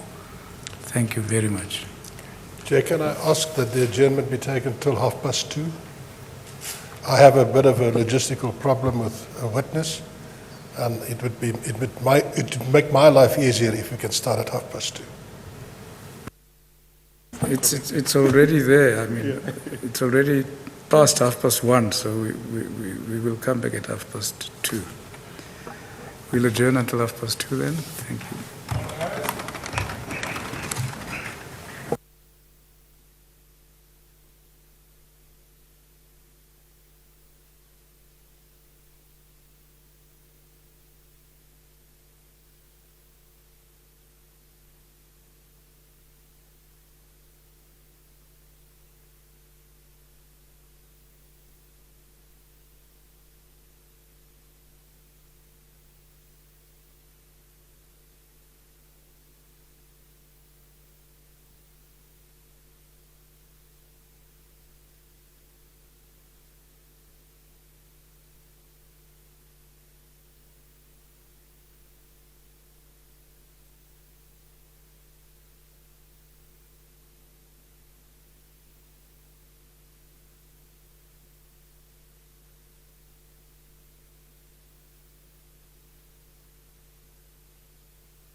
I hope Kathy got my questions. Yeah, I hope so, because I send them to we're crossing, ne? And they don't have audio. Okay, please try again. 1 2 1 2. Can you guys hear me? Cool. Great, thank you. Yes, I am.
implementation. On the 1st of October 2009, I was promoted to General Manager Corporate Services. In this role, I was responsible for investment administration, but also human resources, legal services, a department which we called monitoring and workout, and information technology management. Later on, the monitoring and workout function was moved away from the operations side of the business and reported directly into the investment side of the business. Can I just interrupt you there? In 2009, who was the CEO then at the PIC? In 2009, it was, I think it was still Brian Molefe. Right. Later he was followed by Mr. Masilela, is He that was right? followed by Elias Masilela. And can you recall the chief or the head of IT at the time? The chief investment officer at the time was Dr. Daniel Machila. The head of IT at the time, I think, was,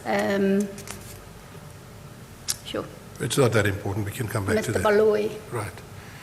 On 1 April, you say I was appointed as Chief Operating Officer. That's correct. Can you just explain what exactly was the role of the Chief Operating Officer? The Chief Operating Officer was responsible for all the functions that I did as part of corporate services, but it also included the role of stakeholder relations, facilities management, property operations, and company secretariat. Right? Can I proceed? Yes. Later on, the PIC went through a restructuring process, and on 1 April 2015, I was allocated to the role of Executive Head Corporate Services. In this role, I was only responsible for corporate services, facilities management, stakeholder relations management, and record management. You were not now the position of CEO, was it still there or was it gone? The position of the position of COO was gone. It Yes. didn't exist anymore. Yes. What happened to that position? Was it just collapsed or what happened to it? So I'm not sure. It was just never filled again. Right. When I was appointed as Chief Operating Officer, it was explained to me that the role would not be part of the Executive Director's positions, which it was before in terms of the MOI. And the reason provided for that was that based on King 3 recommendations and National Treasury recommendations, they preferred that the Chief Financial Officer also form part of the Executive Directors. And it was not ideal to increase the number of executive directors and in the process decrease the number of non-executive directors, and that made sense to me and I accepted it as is. During my tenure as Chief Operating Officer, a decision was taken that the human resources and information technology management roles, as well as company secretariat functions, should report directly to the Chief Executive Officer. At that stage, it was explained that the span of control for the Chief Operating Officer role was too wide, and we tried to divide the responsibilities. Investment administration was also subsequently moved into the Chief Financial Officer position, and then all these moves didn't happen simultaneously, but over a period of time. Sorry, can I interrupt? It would appear to me, and please correct me if I'm wrong, that there was an increase of power up to the CEO and CFO in this organization. So that is correct, but it was more evident in 2014 when the final restructuring took place, and they decided not, Dr. Machila was appointed as Chief Executive Officer, and they decided not to fill the Chief Investment Officer. Please continue. Good. During the restructuring process in 2014-15, I was first informed by Ms. More that the new role I would occupy, Executive Head Corporate Services, would no longer form part of EXCO, and the grade of the position will be adjusted to a lower grade on an E level. But by the time the restructuring was finalized and formally communicated, the Executive Head Corporate Services still formed part of EXCO, and the grading remained on an F level. During the same restructuring process, it was also decided not to fill the Chief Investment Officer position, and that top management structure will consist of the Chief Executive Officer and the Chief Financial Officer roles only. ExCo was expanded from 6 positions to 11 positions, now also including the heads of the department and the heads of the departments on the investment side. And this was implemented on the 1st of April 2015. As far as I know, the MOI still provided for a Chief Executive Officer, Chief Investment Officer, Chief Financial Officer, and a Chief Operating Officer. I don't think that has been changed. Well, you can accept it has not been changed. Evidence is before the Commission, it's still the same. So the bottom line is the restructuring was not in line with the MOI. Is that correct? Yes, sir. Please continue. Since 2014, I found the working environment at the PIC to be hostile and inefficient. Meeting agendas were amended at the start of the meeting, and documents for approval could easily stand over for 3 ExCo meetings before it was attended to. Agenda items which did not form part of the original pack and which we could not prepare for in advance were added to some of the agendas. If I can just mention a few examples, based on the recommendation from the State Law Advisor, the PIC had to implement a file plan and a records management policy. Can you just briefly stop there and explain to the Commission what is meant by that? A file plan is a specific structure in which documents should be filed so that it can be easily traced. What this determined as well is that there is a certain period of time in which you need to finalize the documents and send it to a record management area where it can be safeguarded and stored. But before that was fully implemented, I already left the PIC.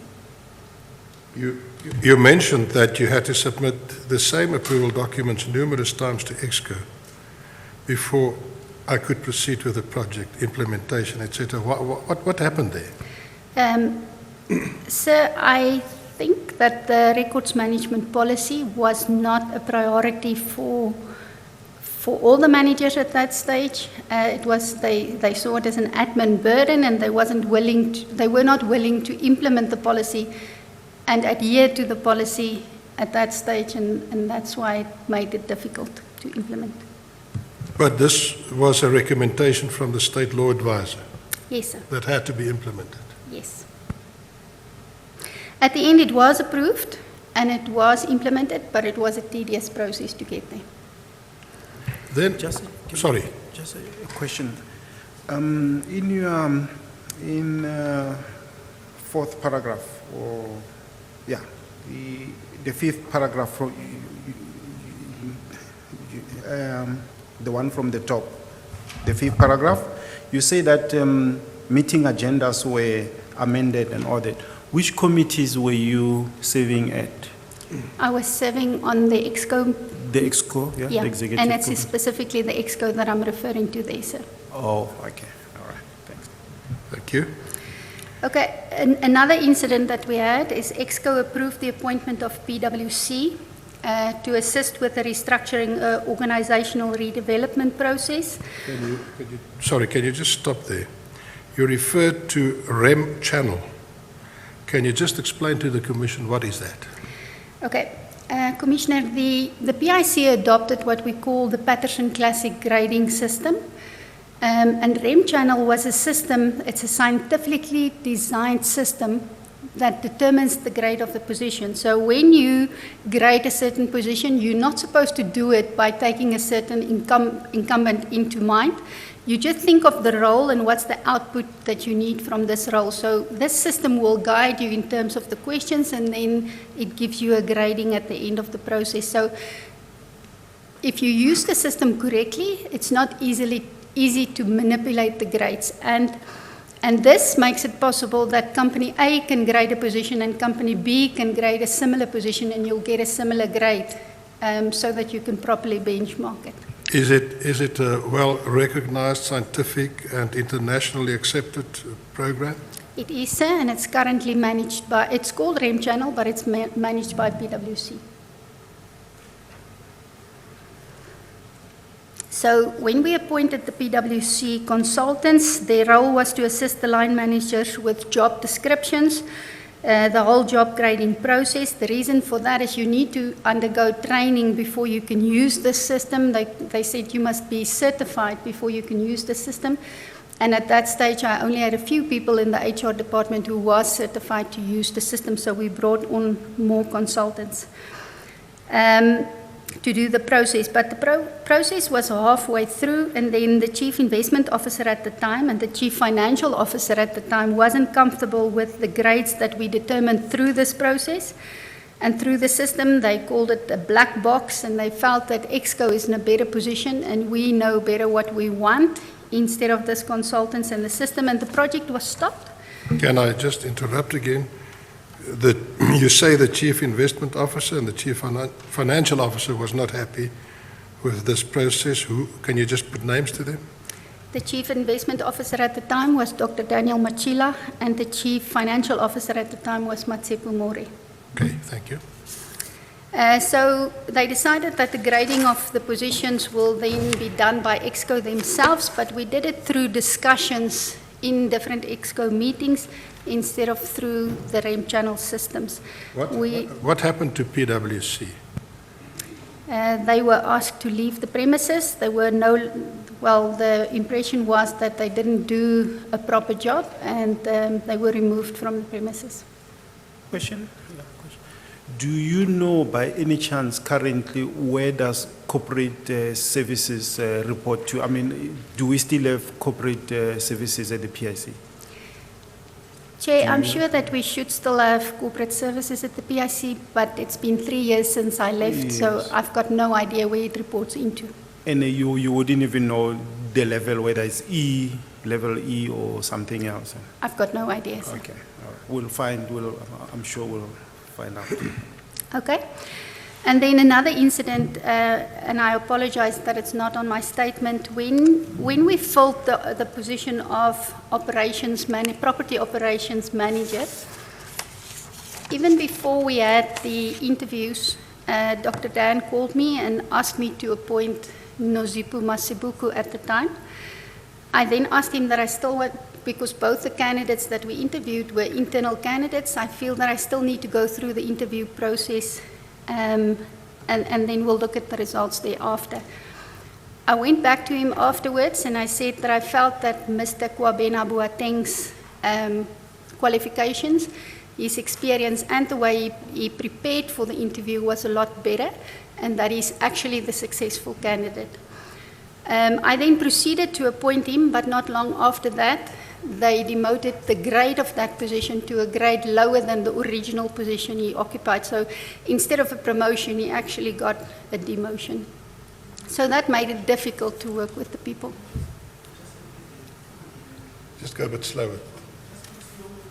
Sorry, yeah, just speak slowly. Which position? Just take that through again. Just speak slowly and repeat that part. So another example that I wanted to mention why I'm saying it was an inefficient process at the PIC at that stage was, for example, the appointment of the property operations manager. Okay. Yeah. Before the interview process started, Dr. Dan approached me and he gave me a certain candidate that he said he will appreciate if I can appoint that person.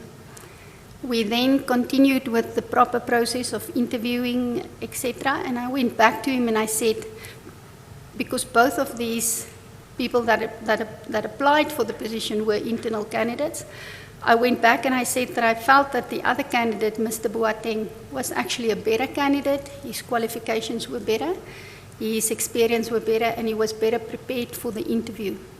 And that I prefer to appoint him rather than the lady recommended by Dr. Dan. What was his reaction to your proposal? He didn't accept it immediately, but after I said that I'll bring the documents to him to sign off, he then said, no, it's fine, it's my role. I can proceed and appoint whoever I think is the best candidate. And I did appoint Mr. Boateng. But then, not long after that, as part of this grading process, the position that I appointed him into, they changed the grade of that position. And it was actually lower as the original position that he occupied within the PIC before he applied for the position. So in the process, he was demoted instead of promoted. What also happened is you need to be, well, at that stage, you had to be on a D level to participate in the long-term incentive scheme. What happened there is that he was demoted lower than that, so he even lost long-term incentive scheme. There were also numerous whistleblower cases against me where I needed to defend myself. With each of these cases, I gave my full cooperation, and I was able to prove that the allegations were not true. What I want to find out from you, these numerous whistleblower cases, what was your experience? Was it framed? Was it in retaliation of something you said or did, or how did you experience this? Chairperson, I experienced it as very hostile. It was difficult because you still needed to try and meet your objectives, but in the back you still needed to try and defend yourselves. For me, it was a bit of a waste of time, and it was hostile, like I said. Can you mention 2 examples? I never saw the whistleblower documents, but based on the interviews and discussions that we had with the consultants that led the process at that stage, the one was where they felt I appointed the facilities manager, and it was favoritism because I worked before with his wife. I could prove that I actually excused myself from the interviews, and at that stage I did declare that I worked with his wife before, and I didn't attend the interview that Mr. Jacobs was in. And I also didn't sign off the recruitment documents based on that declaration, and Dr. Dan signed it off on my behalf. And did that go away then? Yes, it went away. The other case was actually a broader case where both me and Mr. Masilela was implicated. I'm not sure if there were more people implicated in the process. But based on the questions they asked me, it was clear that they thought I did Mr. Masilela a favor by giving a high salary to his personal assistant at that stage in return for some other favor. But that also, nothing came from that case as well. And the last one you can mention is there is a lady still at the PIC called Marday van Wyk. What was the situation there? That case never became a formal whistleblower case, but at some stage there was a concern raised that her appointment as well as her salary increases and everything was done because we were family. I can declare that I'm not family of Ms. van Wyk. What was your general feel of the situation at that stage in the PIC of employees not towing the line?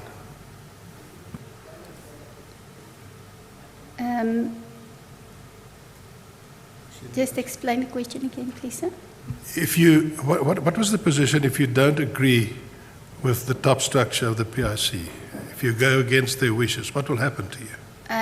Well, if you went against them, your work environment will definitely be a very difficult environment, and in cases, functions might be removed from your role. Is that what happened to you? Yes, sir. Do you know, was there the same procedure with Mr. Masilela, the former CEO? I know he also went through a very rough time and had to defend himself constantly. I didn't see the documents or the outcome of the whistleblower case, so I'm not in a position to answer that. No, we'll call Mr. Masilela in due course, but can you deal then with the second last paragraph in your statement where you reach the point? I reached a point where my values and priorities differed from those of my direct line manager. It was the chief financial officer at the time, and it was Matsepo More. I raised these with the chief executive officer, but nothing came from that. EXCO members would raise concerns regarding EXCO decisions after an EXCO meeting, and when I asked them why didn't they raise that in the meeting, they then said that it would be career limiting and they can't go against Dr. Dan and Matsepo at that stage. I realized that my reputation as part of a dysfunctional EXCO is at risk, And the reason I'm saying that, sir, is because the minutes will say that EXCO approved a certain decision. It will not say that Pietro objected or like that. So if something happened later on, my reputation would be at stake. And I then decided to resign on the 18th of April 2016. My last working day was on the 18th of May 2016. Due to my resignation, I forfeited a long-term incentive allocation that was payable on the 31st of December 2016. And I also couldn't claim UIF. So I was unemployed for a period of 7 months before I found another job. And I did not claim any remuneration or settlement package from the PIC. Thank you very much. Just the question of being unemployed while you looked for a job for 7 months, was that something that you felt there might have been some a question that as you applied, some people for references would not support you, or was it just the general way in which unemployment, your efforts to get employment at the time was in an environment in which it was difficult? Did you feel there were obstacles being placed in the way? Chairperson, I wondered about that as well. I cannot tell you what sort of recommendations they received, but I was concerned about that. Other reasons that I received is that I was already on a very high role before and I was overqualified. Question. I just wanted to check. Who were the people you would say were very difficult for you, or they gave you, a hard time during your time there? Names. Chairperson, honestly, only Matsepo Mori. I could still deal with Dr. Machila and have discussions with him. It was difficult with Ms. Mori. In which way? How difficult? Well, one of the examples, because I reported directly to her, she was not satisfied with the service I delivered. For me to improve, I had to understand exactly what my manager expected of me, but it was really difficult to get a one-on-one meeting with her to discuss this. When I left the PIC, she did say that she couldn't trust me and there is no relationship between us. And finally, in terms of, you are saying you couldn't get your package. Was it by choice or you couldn't access the package somehow? Chair, are you referring to the long-term incentive package? Yes, I think yes, I did not claim my settlement package and, from the PIC. Was it by choice or?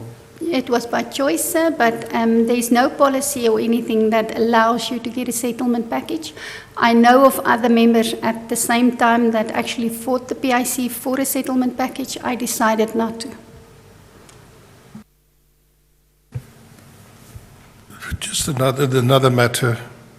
Before the changes in the structure and before you were appointed as the CEO, was it, as I understand it correctly, that previously the CFO reported to the CEO of the PIC?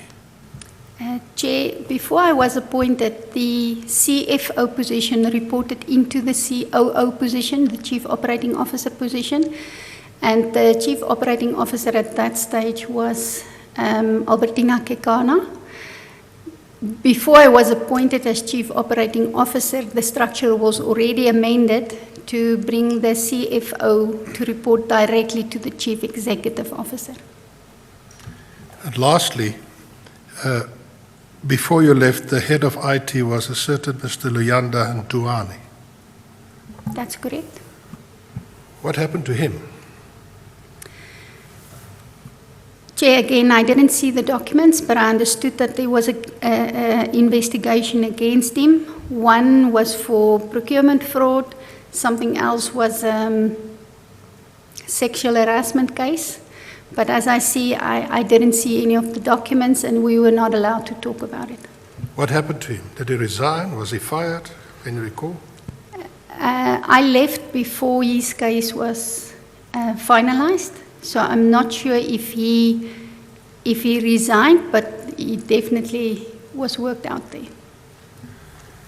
Thank you, Mr. Commissioner, that is the evidence of this witness.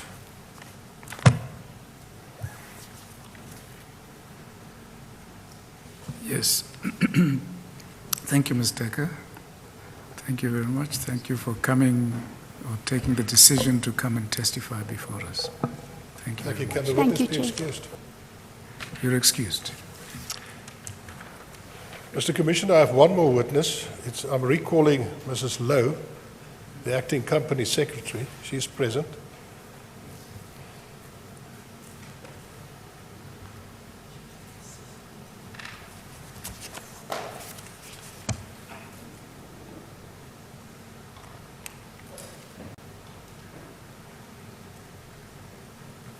Thank you, Valda.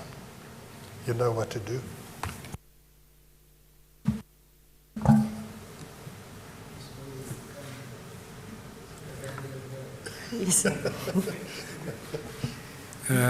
You know what the position is with taking the oath? Just raise your right hand and say, so help me God. So help me God. Thank you very much. Thank you, Chair. Mrs. Lowe, is it correct that you were informed last week by the CIPC of certain actions they're planning to take? Yes, it's correct. Can you explain to the Commission what exactly this entails? Yes. On the 21st of February, the CIPC issued the PIC with a compliance notice in terms of Section 187(2)(b) of the Companies Act, 71 as amended. In terms of the compliance notice, the PIC is required to recover the capital investment of 4.3 billion rand made to IO Technology Investments within 15 days from the date of the compliance notice, to provide the Commissioner of the CIPC with written confirmation that the PIC has recovered these funds. PIC has to recover the interest that may be accrued on the capital amount within 6 months from the date of the compliance notice, and provide the Commissioner of the CIPC with written confirmation within 30 business days from the date of the notice that we have recovered the accrued interest. The compliance notice deals with it's in terms of the AO transaction, where the CIPC believes that the PIC Board of Directors did not act in good faith and within their fiduciary duties by making this investment within AO. Basically because AO, if they looked at the annual return which AO filed with them and compared it with the annual financial statements of AO, there is discrepancies. And if I can mention, for instance, in 2003 till 2005, AO, they were then called Sekunjalu Healthcare, did not pay any. They did not have any turnover. They filed a turnover of 0. And then in 2006, they filed a turnover of 12 million rand. Then from 2007 to 2010, it was again a turnover of 0. In 2011, they filed a turnover of 2.4 million. And in 2012, again, 0 turnover. In 2013 and 14, they filed turnovers of 436,000 and 5.7 million respectively. And then they changed their name to Sekunjalu Technology Solutions.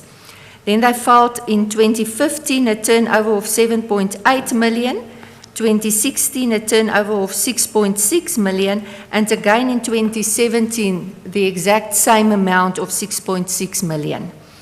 That was when they changed their name to AO in 2017. In 2018, AO filed a turnover of 82.7 million rand. But what they've also said that the 2017 financial statements of AO shows that the 6.6 million is incorrect because the annual turnover, in fact, was 15 million rand. and not 6.6 million rand. Now, what they said PIC board failed in their fiduciary duties is because they did not obtain this information from CIPC, which is publicly available to state-owned entities, and thereby they put the PIC as a state-owned entity in jeopardy, as well as the reputation of the GEPF. This notice came at a time when PIC has already instructed its lawyers to attend to the AO matter, and the notice was immediately forwarded to our lawyers to attend to it and to assist PIC in drafting a response to CIPC. The lawyers are working on the response, and the latest correspondence was exchanged between them and the AO attorneys. The attorneys asked me not to mention anything more in relation to the AO transaction, as it may jeopardize PIC's strategy.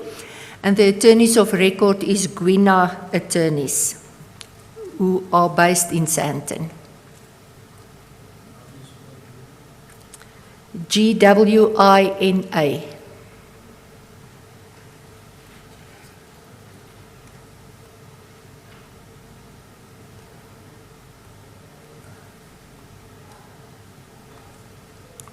Thank you, sir. That is the evidence, Mr. Commissioner, if there's any questions. Yeah. Can you name the section? You know, you said it's section 187, 2.2b or so. What is the name of the section in the Companies Act? Sir, What is it called? I don't have the Companies Act with me. What is it called? You know, it could be, what is it called? That I will have to confirm with you, sir, but it is, let me just see in this one. It's section 171 and 172. All of that deals with the takeover panel and the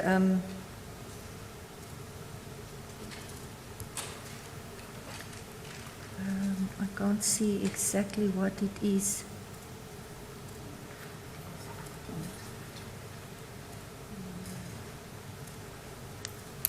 Okay, I'm sure we'll find.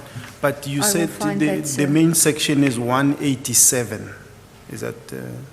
Yes, what is- 187 2B. 2B, okay. Yes, sir. All right, thanks.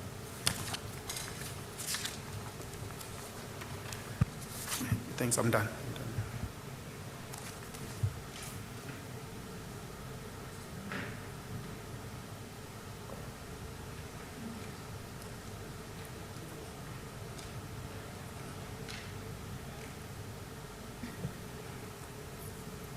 Would you be in a position to keep us updated with regard to what happens hereafter? Yes, we can, sir. Right. And what I can perhaps mention, the notice was issued in terms of section 187, but the Commission states that the board has contravened section 76(3), A, B, and C of the Companies Act. 76(a)(3), 76(3), A, B, and C.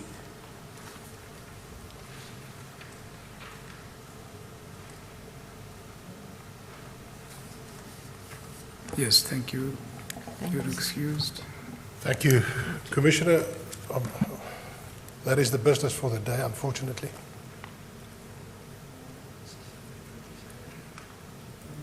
Indication tomorrow? We should start at 10 and we will hopefully finish before 12. Before 12. Yes. How many witnesses have you Just got? one witness Just tomorrow. one witness you've got tomorrow. Yes, thank you. We'll adjourn then until 10 o'clock tomorrow morning.